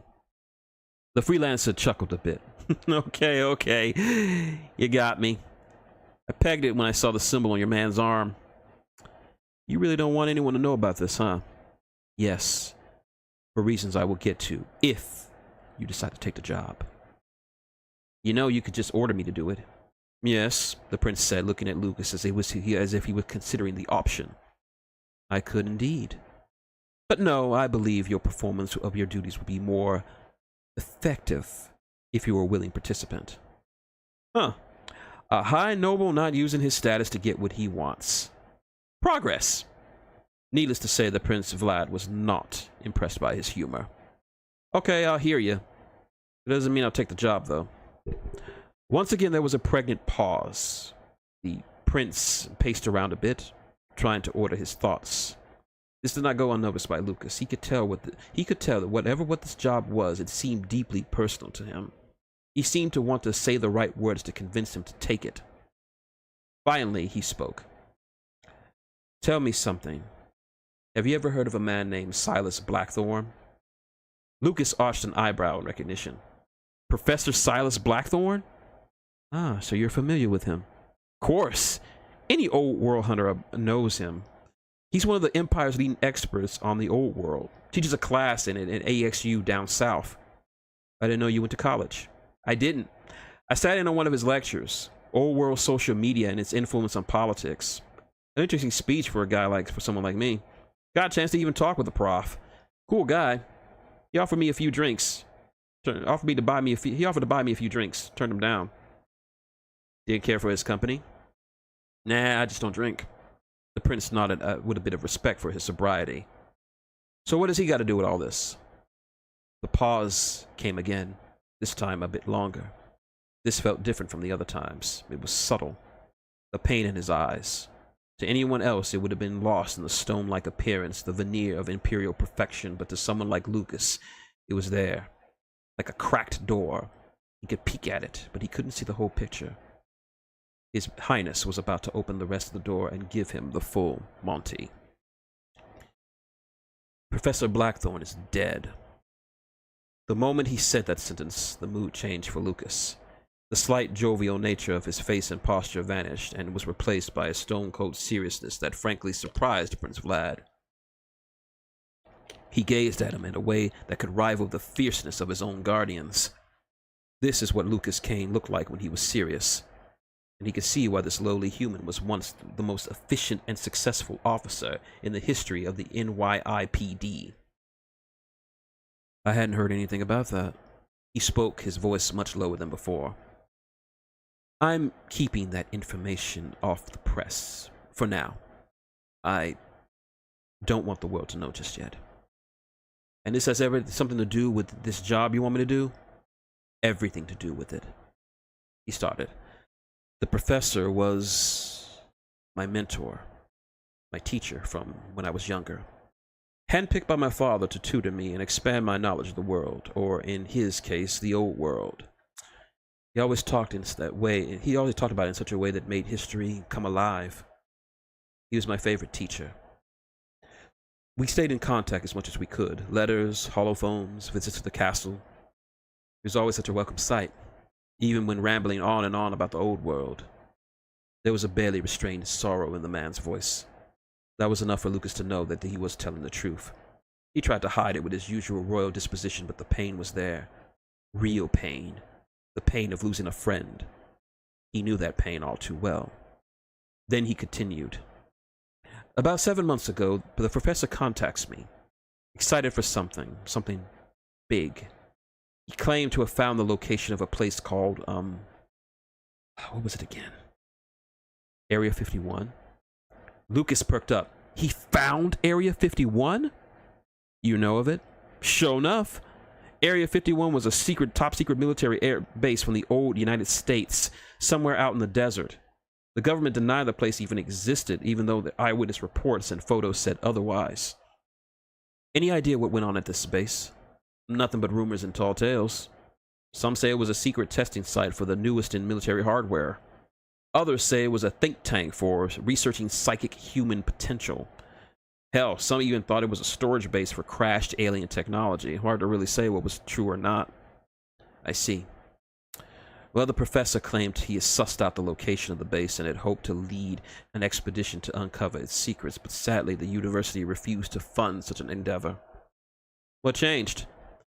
He contacted me all those months ago and told me that he had found a backer, someone who came to him asking to fund his expedition with all the money and resources he could need. Of course, he jumped at the offer, wanting to satisfy his academic curiosity. Did he say who it was? No, he never gave a name. I don't think he even knew the name of his backer, but he was thrilled to be able to finally search for Area 51. What happened to him out there? What'd he find? I believe I should let the good professor tell you himself. Before Lucas could inquire the meaning of his words, he pulled out from under his cloak a round, disc-shaped object, silver in color, with several knobs and buttons along the edge. This recorder contains the last 5 hollow messages he sent to me before his demise. It would surely provide you with more information than I can. Lucas took the object in question and pressed a button on the side. A hollow display illuminated the room with several sets of messages, lit in green, projected out in front of him. He queued up the earliest of the 5 and began to play back. Immediately, the image of the late Professor Blackthorne appeared before him. The bespectacled vampire looked at Lucas, his face frozen, before he set the playback message. Message 1. Subject. Arrival at dig site. 2. Prince Vladimir Stepesh Dracula VI. From Professor Silas Blackthorne. My dear Prince, my students and I have arrived at the dig site. It's marvelous. I can't tell you how I feel at this moment, almost like a child on All Saints' Day, eager to open his presents. The area itself hasn't been touched by development, and thus we have it all to ourselves, without anyone trampling the site. We are miles from our hotel, but thankfully the commute is manageable. The equipment we procured, thanks to our backer, has arrived ahead of schedule. We should see it. You should see it, my prince. Never in my wildest dreams would I be using a Benson collector on a dig. Truly marvelous. Using holoscans, we have found that the main complex of the base, buried under 1,000 years of rock debris and sediment. The main complex is huge, with many subsectors connected to it. I could excavate this site for years and not even be halfway done with what I could potentially find. The only downside, if you could call it that, is the handler. I don't know what else to call him other than handler, but it seems appropriate. His name is Regal, a dwarf who represents our backer at the site. A rather unpleasant individual. Slimy. Yes, that's the right word for him. Regal provides us with the funds as needed, as well as the paperwork needed for our work. But he tends to slink around like some sort of snake or some other low-crawling serpent. I will tolerate his presence, but only for the good of the mission. I will message you when there are further developments. Message end. Message 2. Subject. Excavation. 2. Prince Vladimir Tepesh Dracula VI. From Professor Silas Blackthorne. My prince, after 3 weeks of digging, we have breached the main complex. Oh, you should see it, my friend. The complex is larger than the scans showed. There's a wealth of old-world technology here, prototype planes, military vehicles of varying sizes, and the entire complex was powered by an experimental generator not too dissimilar from the ether drives we use today. It's amazing how far they were able to get in the field of clean energy. We've only started to dig in the sub-areas, but early signs show promise. Regal continues to be a source of annoyance. Besides the fact that he's been hitting on many of my male students, he's always buzzing around the digging areas, asking the staff and I what we had found, almost hourly. I believe he wants to know if we found something, but I don't know what he wants us to find.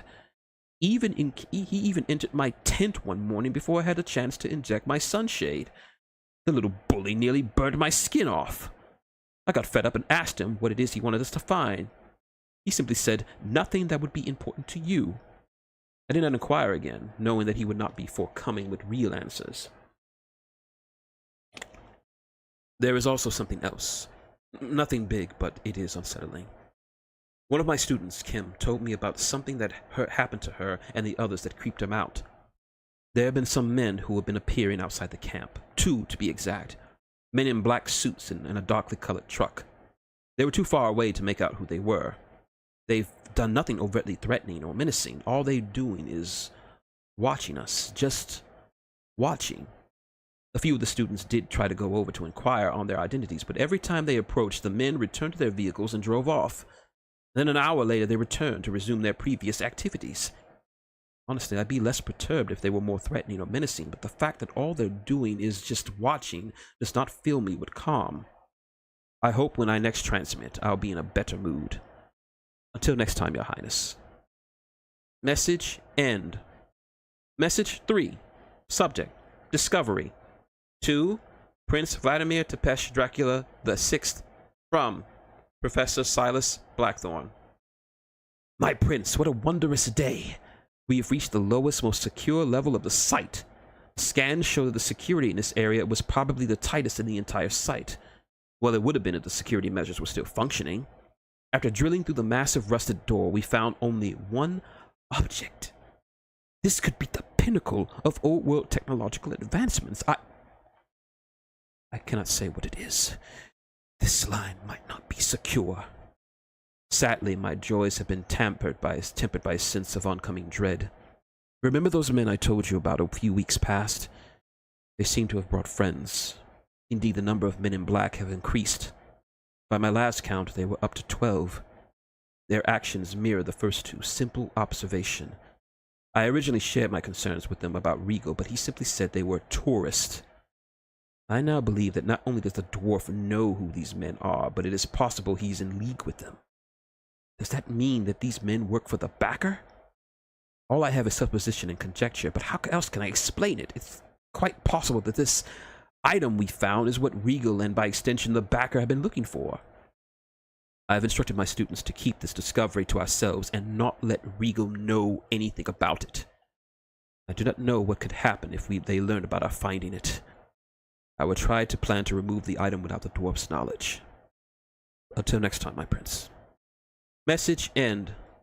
Message 4. Subject: None. To Prince Vladimir Tepesh Dracula the Sixth, from Professor Silas Blackthorn. I am sending you this message from a truck train, heading for 2nd Georgia. After 6 months, the expedition has ended, and not in an all-too-nice way. We were able to get the item smuggled onto the truck without Regal knowing, or at least that's what we thought we did. We told him some excuse about needing to head back to the hotel. The truth is, we've been planning a getaway for weeks. I no longer see any reason to stay here and risk my life and the lives of my students. We have our notes and gear placed in the station so we could get a jump on the red-eye back home. We were only halfway to the hotel when the men in black began to pursue us. The chase was harrowing. Our truck was rammed a few times, but one of my students, Barney, was a very capable driver. There were quite a few moments I thought we would crash, but Barney's skillful driving was enough to evade our foes. We reached the train just in time, the station just in time to load up and leave town. We may have escaped, but I fear we're not under the grasp of the backer. Even now, as the truck train speeds along this highway along home, I fear the situation has gone beyond my expectations. Dear gods, does my eagerness for discovery cost me more than I imagine? Message end. Message 5. Subject: None. To Prince Vladimir Tepesh Dracula the Sixth, from Professor Silas Blackthorn. My prince, by the time you receive this message, will be more than likely dead, or at the very least missing. The situation has turned grim. When I returned to the campus, my office was ransacked. My home mirrored its condition as well. I haven't told any of the faculty members or the authorities about this. I am not sure who I can trust anymore. I have my suspicions on who this backer might be, but they're only that, suspicions. I do not know what these men want with the item, but I feel it could change the very landscape of the Empire itself. I can't tell you what it is. I fear this channel is being monitored, but I will enclose the shape and dimensions of the item in case you are able to search for it. I have hidden my notes on everything I have seen and experienced over the last 6 months concerning this backer. You must follow Leonardo. Only in his footsteps will you find the truth. Right now, I am preparing to meet a friend of mine who has connections with the 2nd Georgia IPD, but even then, I hold no aspirations of surviving beyond tonight.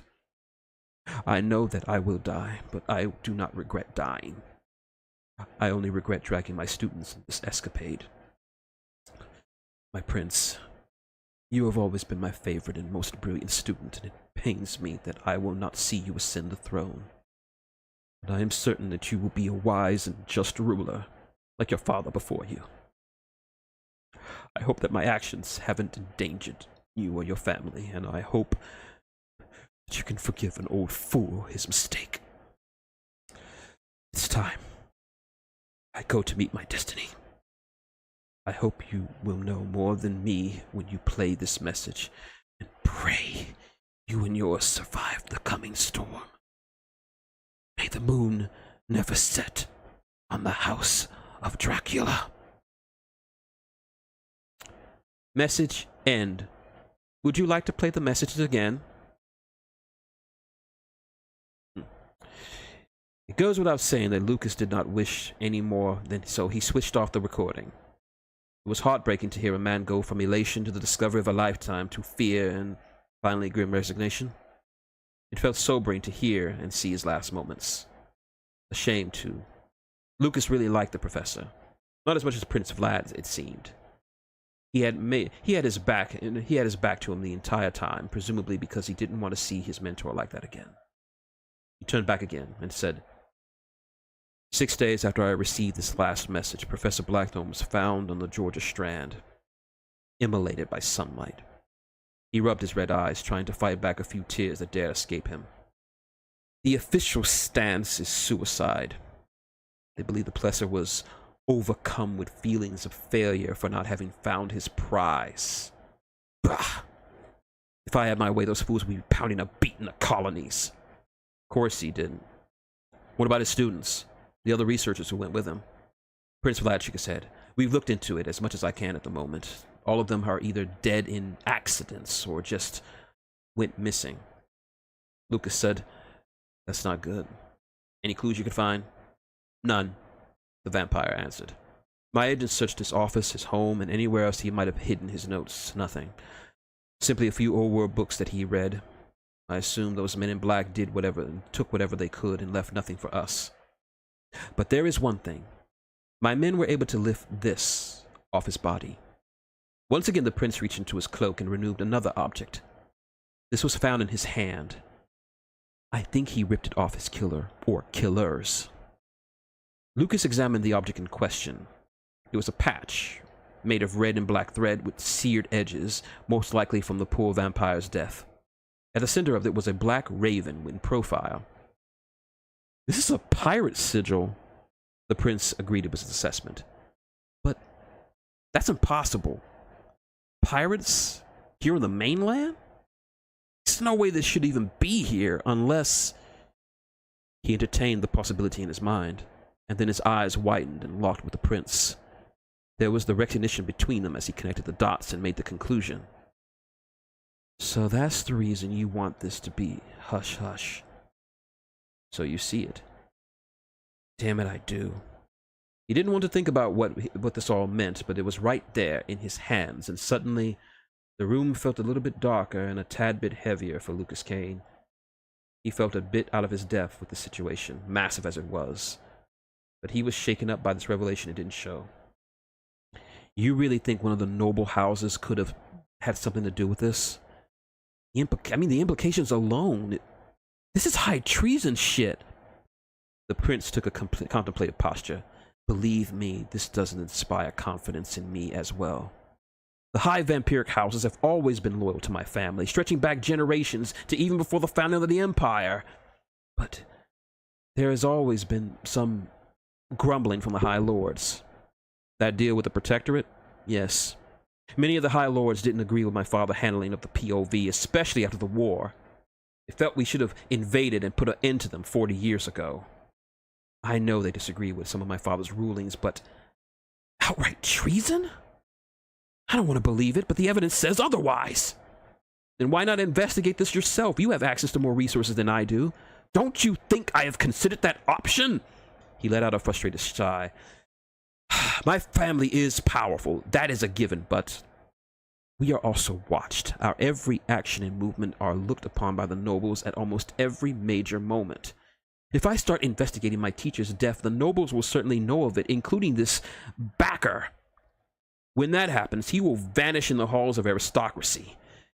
It will be months, even years, before I pick up his trail again, and by then it could be too late to stop whatever he and his allies have been planning. That's why I need you, Lucas Kane. I need someone who can look at this from the outside of the royal family. You can go places without the nobility caring or knowing about what you do. A lowly human doing a job would not raise the attention of my enemies. As I said before, I will not order you to do this, but if you do not, I will be forced to give up my investigation, and I do not know what the future may hold for my family, and by extension, the Empire. He was right. The royal family was the lifeblood of the Empire. Without the Draculas, the Empire would not be the superpower it is right now. It is a fact. No other vampiric family could have done a greater job as they have, and now that family is threatened and the stability of his nation lie in the balance.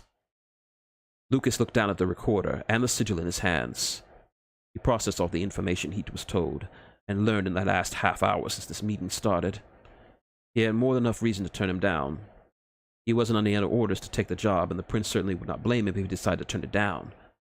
But unknown to even to himself, he had already come to a decision. He just needed all the facts. What's the job? The prince smiled on the inside. What's the job? Those three magic words. When he looked up Lucas Kane, he had learned that the human would hear you out, but not always accept the job presented to him. Only when he uttered those three words did he finally make the choice to welcome the job. He wouldn't ask what it is unless he was willing to take it on. Lucas handed him a small piece of paper. These are the measurements that Professor Blackthorne sent about the object. Looks like some kind of case, Lucas said after looking over the numbers. Yes. I want you to retrieve this item from the persons who took it from my teacher and deliver it to me personally at Castle Dracula.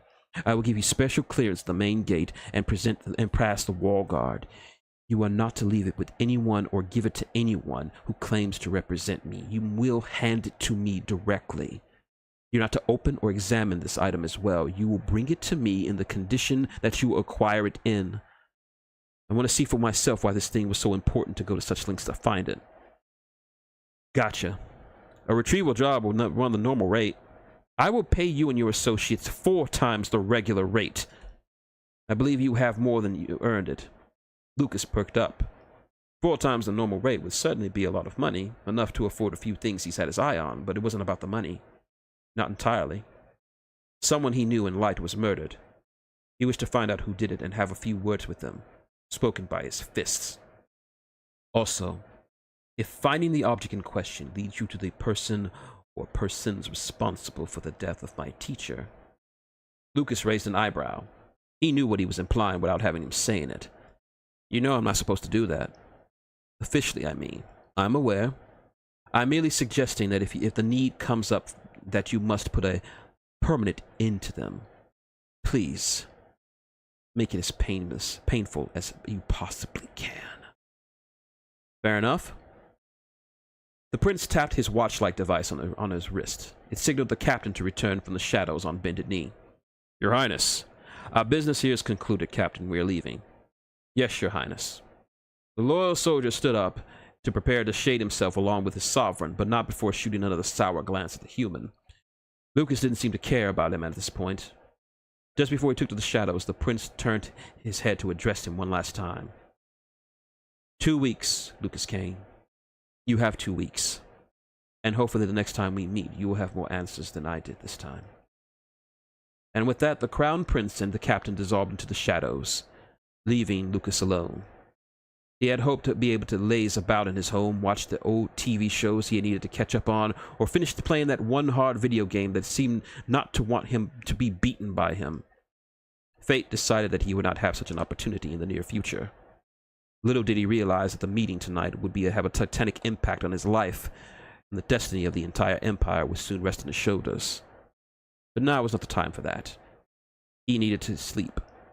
Tomorrow there would be discussions with his crew, plans to be made, and information to gather. So with that in mind, he retired to his bedroom, slipped off his shoes, and fell upon his bed, slipping into a quick sleep. The next 2 weeks were going to be busy. He'd need the energy. And that ends chapter 2 of New World. Yeah, I see your reactions, Devil. Yeah, it does escalate. Yep. It really got me. A lot of people have said that messages from the professor were like some of the most chilling things they've ever read because of just how desperate it seemed. And I just had to go crazy. I had to go a little crazy with that. Yeah. And yeah, I saw you talking about wrestling. I figured I'd make, when I was writing it, just make pro wrestling like the national sport of the New World, like of the Empire. And they were just names I just pulled out of a hat. It wasn't really based on anything. So yeah, pro wrestling. Everyone loves it in the Empire.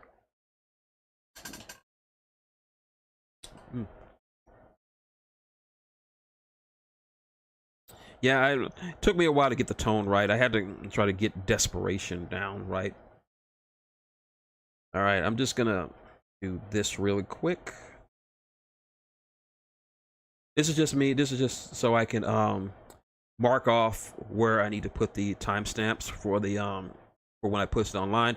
But anyway, so after that, we're going to hit it up to the next chapter.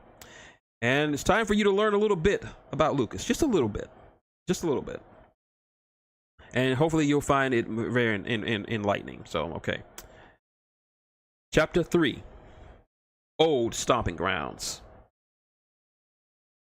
And that's the short and tall of it, Lucas announced to his crew. It was midday at the home office of the crew. Not that I could say it was an office, as it looked more like an armory than a proper office, what with various weapons and tools that dotted the walls. The office itself was located in downtown New York, just off Broadway.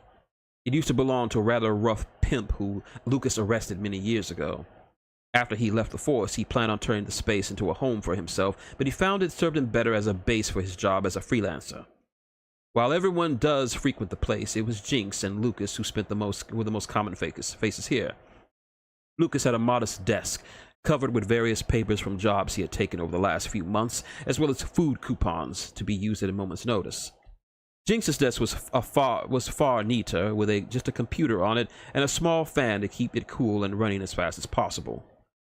The crew were assembled at a smallish fold-out table that normally serves as a place to put their food when they ordered out. The men, Thor and Groose, sat to Lucas's right. The girls, Jinx and Reese, sat to his left. They spent the last 20 minutes or so listening to their leader recount his impromptu meeting with the Crown Prince at his home last night. No one said a word, observing every detail of the encounter. Their faces were passive, giving Lucas no hint of their thoughts or feelings on this matter as he spoke. Groose was the first to speak up. Sangate, Simati goto get. I'm with him, Luke, added Thor. This one sounds fishy. Reese chimed in. The half-man has a point. I do not approve of doing jobs that require such secrecy. Yeah, this one seems a bit out of our pay grade, added the small Fae. We've taken jobs like this from the nobility before, Jinxie, said Lucas. Yeah, but not from the royal family. I mean, he's one step below the Emperor. I'm not sure about this. He looked into her eyes. They were now a deep yellow, signifying her internal fear and uncertainty. I see what you're saying, but what about the money? That was the one point they could all agree upon. The money was good. Almost too good to pass up. Niche maga. Money is not everything, Groose. Choje macha. Lucas raised his hand. I think we get the point, Bruce. Now, I'm not forcing you guys to help out on this one. If you feel this one's a bit out of your wheelhouse, I won't blame you for not wanting in. The uncertainty hung in the air like a vulture waiting for an unfortunate zebra to pass away on the plains of Africa. You could see each one of them weighing the risks over the massive rewards. His crew wasn't stupid. They weren't jumping into a job like this without knowing what they could stand to lose. Thor let out a sigh. Well, if the money wasn't so good, you wouldn't be having me around. I'm in. Disa da, laughed the Sasquatch, slapping his diminutive friend on the back. Thanks, boys, Lucas praised. Ladies, while this venture seemed fishy, I am certain to know the truth of these events. I'm curious to know the truth of these events. I am with you, Lucas, said Reese. And you're going to need someone to run logistics, because frankly, you suck at it, Luke. Guess you can count me in.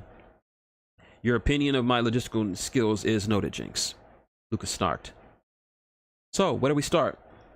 Lucas ran his fingers through his hair. Don't really got much to go on. The only real clues I got were the messages in the sigil. He gestured to the 2 items on the table. Jinx picked up the recorder and examined it. Standard Markson hollow receiver, nothing out of the ordinary. I can look through the messages, see if the prop put some secret codes in it or something. Great. Now for the sigil. You might be on their own on that one, lad, said Thor. Don't know much about pirates myself. Groose agreed with him by nodding his hairy head. I am unhelpful in this area as well, added the elf. And you won't find much on the web for pirates, unless you want to go to the underweb, and I don't have the processing power for that. It's fine, Lucas declared. I actually know a guy who knows a thing or two about pirates. If he doesn't know anything about this, then no one does. Lucas pushed off the table, picking up the sigil as he did, and walked off to around the table to the door leading out of the office. Next to the door were 2 jackets. One was his normal brown duster that he almost always wore out. The other was significantly different. A much longer coat, jet black with some gold trims and a few accessories, metals, if you could call them anything, woven into the fabric. It was maintained as well could be expected for a coat to be maintained, but it seemed not to have been touched for quite some time. Reese noted that Lucas hesitantly hovered his hand over the black one before reaching for the brown one. You are going to see him? She asked. Yep, he answered, slipping on his coat. He's the only man who can help. Besides, it's been too long. Figured we need to catch up. I'll head up to meet him. Shouldn't take me too long. Just be ready when I get back. He gave a slight wave before he exited. Groose, Thorgan, and Jinx were a bit clueless as to who he was going to see. Reese, on the other hand, knew exactly where he was going. Jinx saw the knowing glance on her face. Where's he going? She asked. To see his old partner. The New York City Imperial Police Department, Precinct 9. It had been over 10 years since he last looked upon the 15-story building that was once the center of his life. It was a relatively old precinct, one of the oldest in the city, in fact, located in the Bronx. Old Number 9 was one of the most well-known and decorated in the city, with high standards for its officers. In fact, many who leave the academy often dream of joining this one, but most don't even get in. The drive to his office to the precinct was an especially long one. It took about 25 minutes, traffic notwithstanding. He took in the sight of his old alma mater, the red-stained brick walls, the newly washed windows that gave him a clear view of the activities on the inside, the small birdhouse on the roof that the old chief used to keep his pet pigeons. He smiled as a wave of memories flooded his mind. He watched 2 black patrol cars pull out of the underground garage, passing him on the way as he headed out for their duty runs of the city. Always busy, he thought. Always busy. Shaking free of his memories, he walked into the building, passing a pair of officers pulling a suspect, a rather large and angry satyr who seemed to be a bit worse for wear. No one noticed him. Everyone was busy going about their businesses. He was thankful for this. Lucas didn't want to create a scene if someone should recognize him. His destination was the 5th floor, the executive floor. Like the first floor, this one was awash with activity and no one was paying him any mind. He approached the check-in desk. It was manned by a rather young-looking Lycan dressed in his dark blue uniform. Hey there. The cop looked up at him, a bored expression on his face. Can I help you with something, sir? I'm here to see Captain Barbosa. He gave him a dismissive look. Do you have an appointment? No, not really. Is the captain expecting you? Can't say that he is. Then you can't see him. Come back when you have an appointment. Lucas couldn't help but grin at his flippancy. Look, just call him and tell him that I'm here. He'll want to see me. I doubt he would want to see you. Just tell him his old partner is here. Sir, I don't care if you're his brother. You're not seeing the captain. Then I just go in and see him myself. He started to make his way to the captain's office, but was halted by the tight grip of the officer, who was looking very cross. No one sees the captain unless proper authorization. My authorization, he growled, not so subtly flashing his canines as lichens would do when threatened or angry. Lucas let out a little laugh. You're new, aren't you? What of it? That explains it. Look, you would do well to remember my face next time I'm here, okay? So why don't you let me go for your own good? I don't want to hurt you, kid. Is that right? Not feeling the mood, Lucas reached down and, to his utter surprise, the officer began to forcibly pry his hand off his arm. He was stunned. Lichens are naturally stronger than humans, but it was impossible for his mind to process. And here he was, a human he hadn't laid eyes on before was overpowering him. Like I said, kid, I really don't want to hurt you. The tackle happened in an instant. So fast it took the other cops in the room a few seconds to process what was going on. By the time the first of the cops realized what was happening, Lucas and the young cop had been rolling around the floor for a good 20 seconds. It was a flurry of fists and teeth as the two wrestled for supremacy. Well, more like the lichen was trying to get some shots in while Lucas was trying to merely hold him at bay. Soon 20 pairs of arms were on them both, trying to keep them separated. The young lichen growled, very much on the verge of transformation into his more bestial form. Lucas was pinned to the ground, no worse for wear. What in the name of the Emperor is going on out here? The voice was a thundering roar of authority and strength. The chaos that ensued before was replaced by disciplined silence. Standing at the now open door to the captain's office was the captain. Standing nearly 7 feet tall, he was a mountain of a lichen, dressed in a black undershirt, matching red tie on the front, black pants, and black boots. His face was aged, but not old, chock full of wisdom, experience, and right now, rage. His amber eyes scanned the room, eyeing every single officer under his command. His hair was dull brown with streaks of gray laced throughout the head, with a rough ponytail that extended to the back of his neck. His skin was a dark woodsy brown, like that of an oak tree. Possibly the most distinguishing characteristic was his ear. The top of it was missing. Everyone was curious at how it had happened, but no one dared ask him. This would be a sore spot that he would never talk of. This was Captain Shinoke Barbosa. Well? Erupted once again. The young lichen, now calmer due to the appearance of the captain, shook off the hands of his fellow officers and stood forth. Sir, may I speak? You may. Sir, this human appeared at my desk and insisted on seeing you. Since he had no appointment, I told him to leave, but he was stubborn. I was forced to attempt to physically remove him. Well, put him in a cell and... It was then that the officer saw something unexpected. Captain Barbosa's face morphed from a mountain of irritated fury to quiet tranquility with traces of recognition. It all happened while he laid his eyes on the human currently dogpiled to the floor. Luke? With a free hand, he waved to the older lichen. Hey, Shin! To the young lichen's bewilderment, the cops promptly removed themselves from Lucas's grounded body and then helped him to his feet, some whispering words of apology. The captain strolled over to the now standing Lucas. Almost didn't recognize you with that ratty old coat. It's got style. And how come you can't fix your face? Now you're one to talk, Mr. Half-an-Ear. The young lichen was confused. He had never seen someone talk to the captain in such a personal way, at least not in his short time at the number 9. And he certainly had never seen anyone talk about the infamous ear in such a way. Then Captain Barbosa broke out into a deep chuckle, followed by Lucas's own laugh. The two men then embraced each other in a tight hug. Ah, it's good to see you, Luke. Likewise, Shin. You look good. How have you been? Haven't seen you since Anne's birthday party last year. I've been busy. A few jobs took me across the Empire. You know how it goes. Yeah, I don't need the details. Barbosa waved off. Well, come on. We'll catch up in my office. Back to work, you lot, he ordered. A chorus of yes sirs chimed in around him as he and Lucas retreated back to his office. Who was that? The young cop asked, to no one in particular. You mean you don't know? Asked one of the senior vice cops who just happened to be on that floor.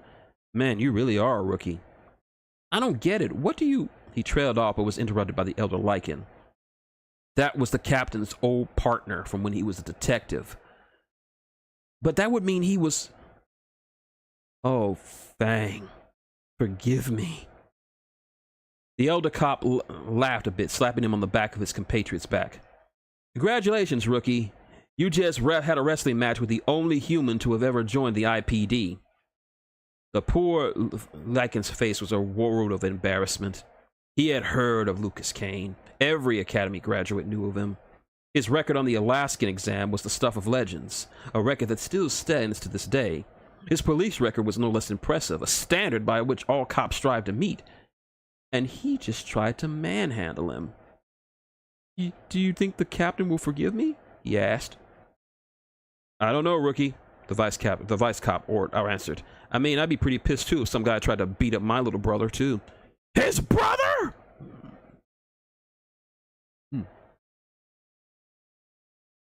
Sorry. Shinoke Barbosa's office was a modest one on first inspection.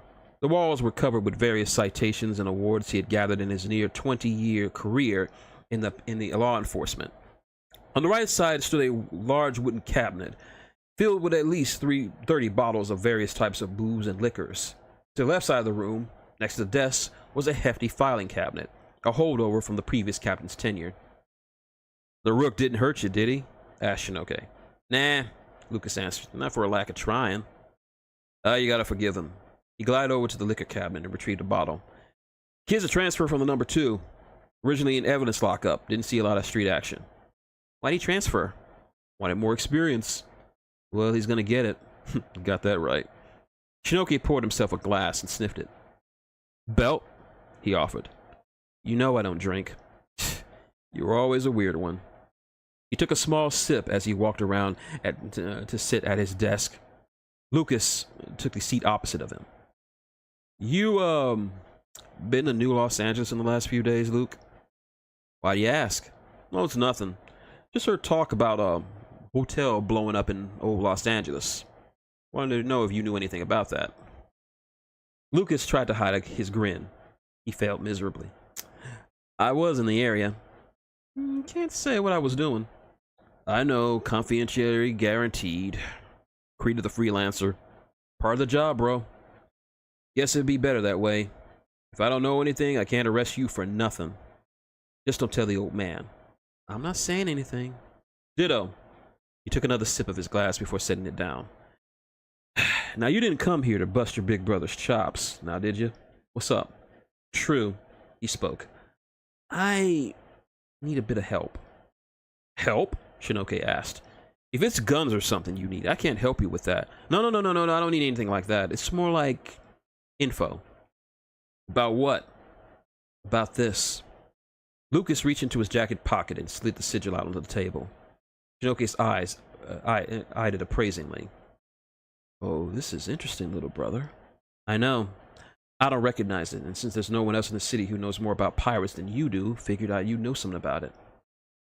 Flattered, he said, giving the sigil a once-over. Let's see. It's not one of the pirate lords, that's for certain. It's not one of the undercrews of them either. It must be fairly new. Probably no older than 5 years, maybe? Not very long. Any idea the crew? Not offhand, but I've seen this before. Give me a second. Shinoke walked over to the filing cabinet and opened it. He thumbed through a stack of folders, muttering to himself as he perused the documents. After a few moments of searching, he pulled out a folder and dropped it on the table. He returned to his seat and began flipping through the pages until he found what he wanted. Here. Found it.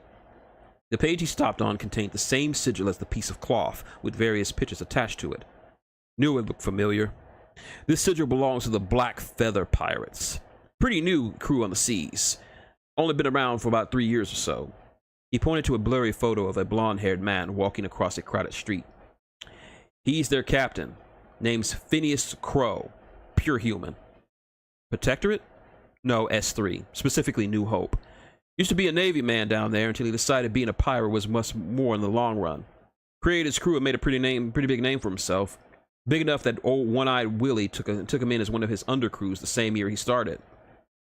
Went from rookie pirate to working for a pirate lord. That's pretty fast. Crow's ambitious. A bit too ambitious. What's that supposed to mean? The guy actually tried to take Willie's place as a pirate lord.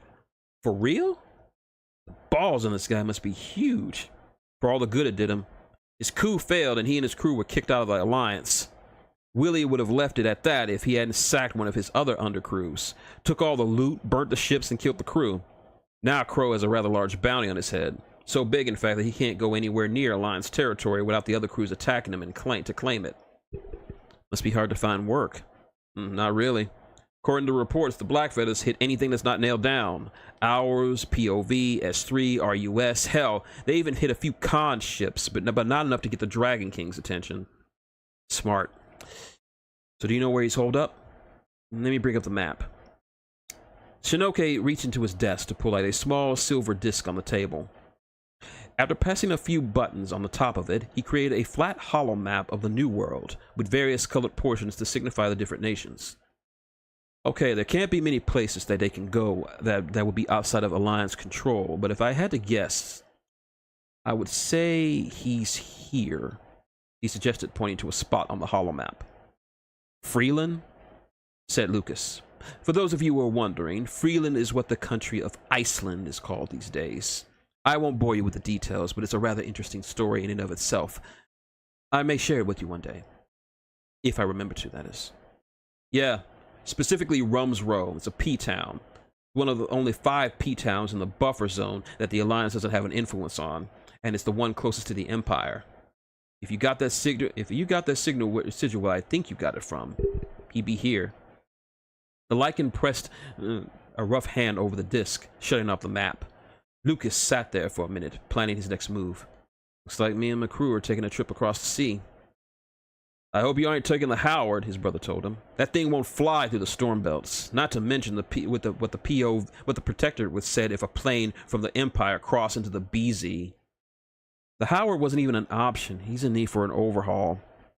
So it just leaves the water, crossing the water by boat. Know where I can find one? Now, what kind of brother would I be if I let you go looking for one when you can't afford it? He said. Head down to the docks. The acquisitions department has a couple of boats that we seized from some drug runners. I'm sure you can find good enough to make the trip. You're giving me a boat? Borrow a boat, he insisted. Borrow. Make sure you bring it back in one piece. No promises. I'll call down and let Leibowitz know you're coming. Lucas's face turned incredulous. Leibowitz? As in leftovers Leibowitz? Yep. Put in a transfer there about a year ago. Said the sea air would do him good. What's the truth? Shinoke laughed. A chin place just opened up a few blocks down on the docks. From what I hear, he's their best customer. Should have known. I'm not complaining. The squad room's a hell of a lot cleaner with him gone. Lucas took a look at the bottom of his boots, noticing how clean they were.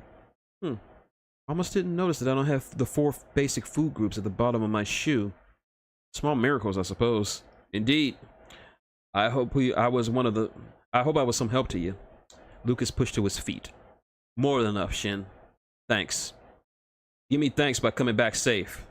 Try to stop by the house sometimes. The kids miss you. And misses you. And the old man? The old man is the old man. That's enough for me. I'll stop by if the job is wrapped up. That's good. Oh, and Luke? Yeah?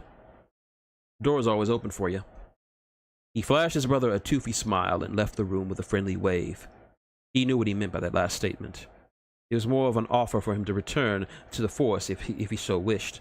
But Shinoke knew deep down that in his proud Lycan heart that Lucas would never return to the IPD. Not after what caused him to leave it in the first place. But that's another story. The salty air of New York Harbor greeted Lucas's lungs as he strolled down the pier towards the acquisitions department. The drive took less time than the trip to the office to number 9, about 10 minutes. The harbor was a hub of trade, commerce, and travel. He saw various fishing boats coming from to sell their catches. He caught sight of the Gigafin, the new luxury cruise liner that just pulled in from its trip down to the Clear Islands. He was sorely tempted to buy a few fresh catches for dinner, but he had a different reason to be here. Lucas walked through the gates that separated the seizures area from the rest of the harbor. Normally it'd be locked up tight, but Captain Barbossa's call ahead allowed him to entry. The area was akin to a warehouse on the water, with various types of captured vehicles and merchandise that the IPD had seized, and crackdowns and arrests. He was looking for a rather nice-looking motorcycle. He was looking at a rather when someone called out to him. Hey there, Luke! Lucas inwardly shuddered. He was dreading this meeting from the moment he left number 9. He turned around and forced a smile on his face, meeting the man in charge of acquisitions. Standing behind him was Lieutenant Carl Leipowitz, also known as Leftovers Leipowitz to his co-workers. You can probably imagine the reason for such a moniker. I'll try to be as non-offensive as humanly possible, even though I'm not sure I qualify as a human anymore. So here it is, out in the open. Leibowitz is fat. Not pleasantly plump, not hefty, not husky, not big-boned. He was fat. Like all lichens, he was much thicker than a human, but not in the muscular way as you would expect. His gut tumbled out of his light blue uniform, not bothering to button it up at all. He was balding, a few strands of gray hair trailing along the sides of his scalp. His face was plump, a bit suntanned due to his time outdoors, and he had bits of food around his cheek. Lucas could hear the audible heavy breathing of his lungs, trying to bring air to his corpulent form. Now, Leibowitz wasn't a bad cop by any stretch of the imagination. Quite the contrary, he was a good cop, bordering on a great one. He was excellent at filing reports, knew regulations like the back of his hand, had a near photographic memory, and could more than hold his own in a fight, which is surprising considering his physical state. Just that his eating habits did not win him very many friends. He often let trails of crumbs, specks, and particles of food as he walked. His hands were almost always greasy, leaving stains on reports, and there were complaints of other cops, quote-unquote, stepping in more food on the floor than there was in the cafeteria, unquote. Leibowitz knew the nickname, but didn't really seem to care. For him, he just did his job and enjoyed the meals. Now, when I get the call that Lucas Kane was bringing his ass down here for a favor from the captain, I thought to myself, that ain't possible. Lucas ain't a cop no more, but here you are, wearing an ugly-ass coat. But it's all good. Good to see you around and all. He greeted, a large sandwich in his hand. He called it an all-in sandwich, his own invention. He would essentially a sandwich made up of leftover bits of other meals he had over the days. He would eat on it for an entire day, foregoing regular meals for his creation. He waddled over to the ex-cop, leaving a small trail of meats, lettuce, and sauce behind him. Lucas was hesitant to shake his saucy hand, but did so out of respect for him. Good to see you, Carl. Seems like the sun's doing good for you. Return for the ladies, he said, leaning him down the gated-off pier. Acquisitions ain't so bad. Not as much paperwork, not that I'm complaining. But you see some crazy shit. Like, just last week, we had some smugglers up from the north trying to run some quartz stone out of Roost. They came through the city and we snatched them up in the speed trap. Well, they bring the van over, and we open her up, and lo and behold, those bastards had a fracking Liger in the back. A Liger? Are you serious? Dead serious. Took 5 guys to dog the thing to the ground. I would have had the thing put down and had a cookout. Liger meat is pretty damn tasty. But Katie in Pursuit wanted to let it go. A big animal lover, that one. We sent it to a farm down in New Texas. Damn shame. You don't get much Liger meat up here. I feel your pain, Carl, Lucas deadpanned. About my favor. Oh, yeah. You need a boat. Yeah, the captain told me all about that. Guess you need it for a job, right? I can never understand how you could do those jobs, Luke. Seems real shady to me. You get used to it. If you say so, follow me. He led Lucas to a large brown warehouse near the waterline. Pulling the rather bulky ring of keys out of his pocket, he unlocked the door and let the freelancer inside. In the interior lay several boats and other watercraft of varying states of maintenance. Some were in near perfect condition, while others seemed less than seaworthy. Nice collection you got here, commented Lucas. Ain't it though? Leibowitz took another bite of his sandwich. This lot here is going up for auction. You'd be surprised who shows up. Elves love themselves some captured goods. Will pay out their asses for it. It didn't take long for Lucas to find something that caught his eye. A sleek blue cabin cruiser in the back, with something that looked like a large crane on the deck. There wasn't much damage, as he could see, save for a few dings and dings on the hull. The shape and size of it were just what he was looking for. How about that one? He asked, pointing to the chosen vessel. Ah, the cop spoke. I figured you'd go for that one. She's a beaut, ain't she? That's a Remington cruiser, class 5. Got a bit of an older model, but she's still good. Got her from some drug runners a few days ago. Dirtbags were holding a lot of shit. Shady Blue, Shifter, Hyperweed, Drip Drop Drippin', Dwarfish Foo, the works. Would have made a ton of drac if a fisherman hadn't ratted him.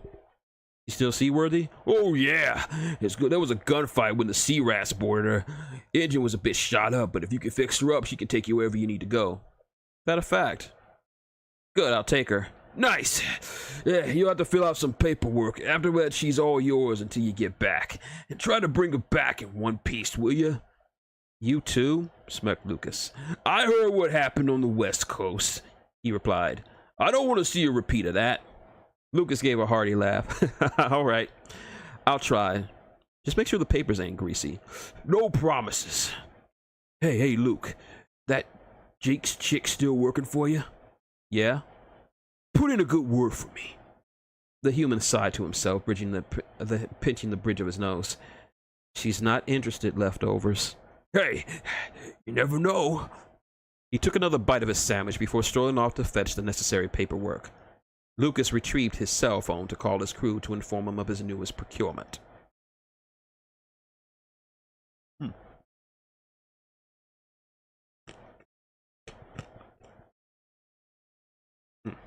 Sorry. It was late in the evening when the others arrived at the warehouse.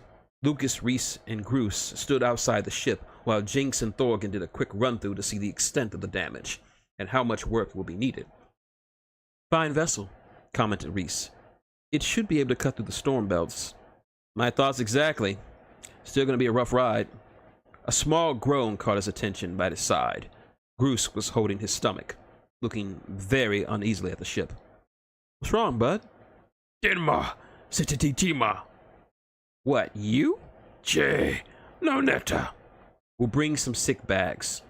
The Sasquatch shook his head. Come on. We need our muscle for this one. Sektakameka. If you like, I can bring some elven herbs. I'm not sure if they will work on Sasquatch physiology, but it's worth a shot. The giant ape man seemed to take her words to heart, calming down from his obvious condition. Thoughts of his seasickness would be put on hold as Thorgan and Jinx appeared on deck, both a bit tired from their endeavors. How's she looking? Called out Lucas. Leftovers was right about the engine, Thorgan answered. She's a bit shot up, but with a little tender love and care, she can run. Just aren't they trying to make any speed records. She's built for power, this one. Great. Jinx? The hull's intact for the most part, she reported. I need to do some patchwork here and there. The hole's pretty spacious, so we'll be able to fit a good deal of gear down here. As soon as we air it out, we'll hold our noses. How long before you can get her running, Thor? Let's see. If I start tonight, and if someone gets me tools from the office, he shot a glare at the elf, which she matched. 2, maybe 3 days. It could be less if I could ask some of the lads to help. Lucas shook his head. Secrecy, my friend. We can't bring anybody else into this. The answer caused him to silently curse to himself in his native tongue. Lucas, if the hairy rat's ability to make the repairs are on course, the elf gracefully caught a thrown wrench from Thorgan without looking. We should be able to reach Freeland in about 4 days. Sounds about right. All right, Reese. Okay, sounds about right. Okay, Reese and me will head back to the office and load up. How much do you think we'll need? We're heading to a P-town. We're gonna need quite a bit. Reese nodded in agreement. Bruce, think you can bring Susan along for the ride? Che. Nice. Around the clock, people. Let's earn our paycheck. And that is chapter 2 done and in the bags. Thank you. Yeah, I'm surprised you like Carl. I don't know what made me make Carl up. I may have based him off Carl from Aqua Teen Hunger Force. But thanks for enjoying the voice work. Yep. But yeah, now did you know a little bit of something? Yep. You'll find out what Susan is in the next chapter. If those of you watching on the VOD are complaining there's not enough action, trust me, the next chapter is going to be a lot of action because because it's time to meet some pirates. But yeah, yeah, that's right. Let's see, what was I gonna say? Yeah, but yeah, if you didn't know, Lucas is somewhat adopted. Yep, he's not a Lycan. He's a human, but his family is he's an adopted son of a family of Lycans. Hence why his brother is a Lycan. So there's that. Yeah, it does help with catching up, but yeah, man, it's good that you're enjoying this. This has been some fun stuff. I really enjoy reading this. So, but yeah, so that will do it for this session of reading New World. Tune in next Tuesday. Let's make Tuesdays and Thursdays. So I'll put Smash League on hold until we finish up the book, so I won't get confused and stuff. So we'll put Smash League on hold. Don't worry, we're gonna get back to Smash League in due time. We still have a title match to get to and a Rage in the Cage to get to, but for now we're gonna focus on the book and get to this. So next time in New World, our crew leaves the Empire and heads to a town full of pirates, and hopefully we'll discover what the hell that these guys stole and the reason why they killed Professor Blackthorn. So until next time, been Shintigercurl, that dude in the straw hat, saying good night and insert ending phrase here.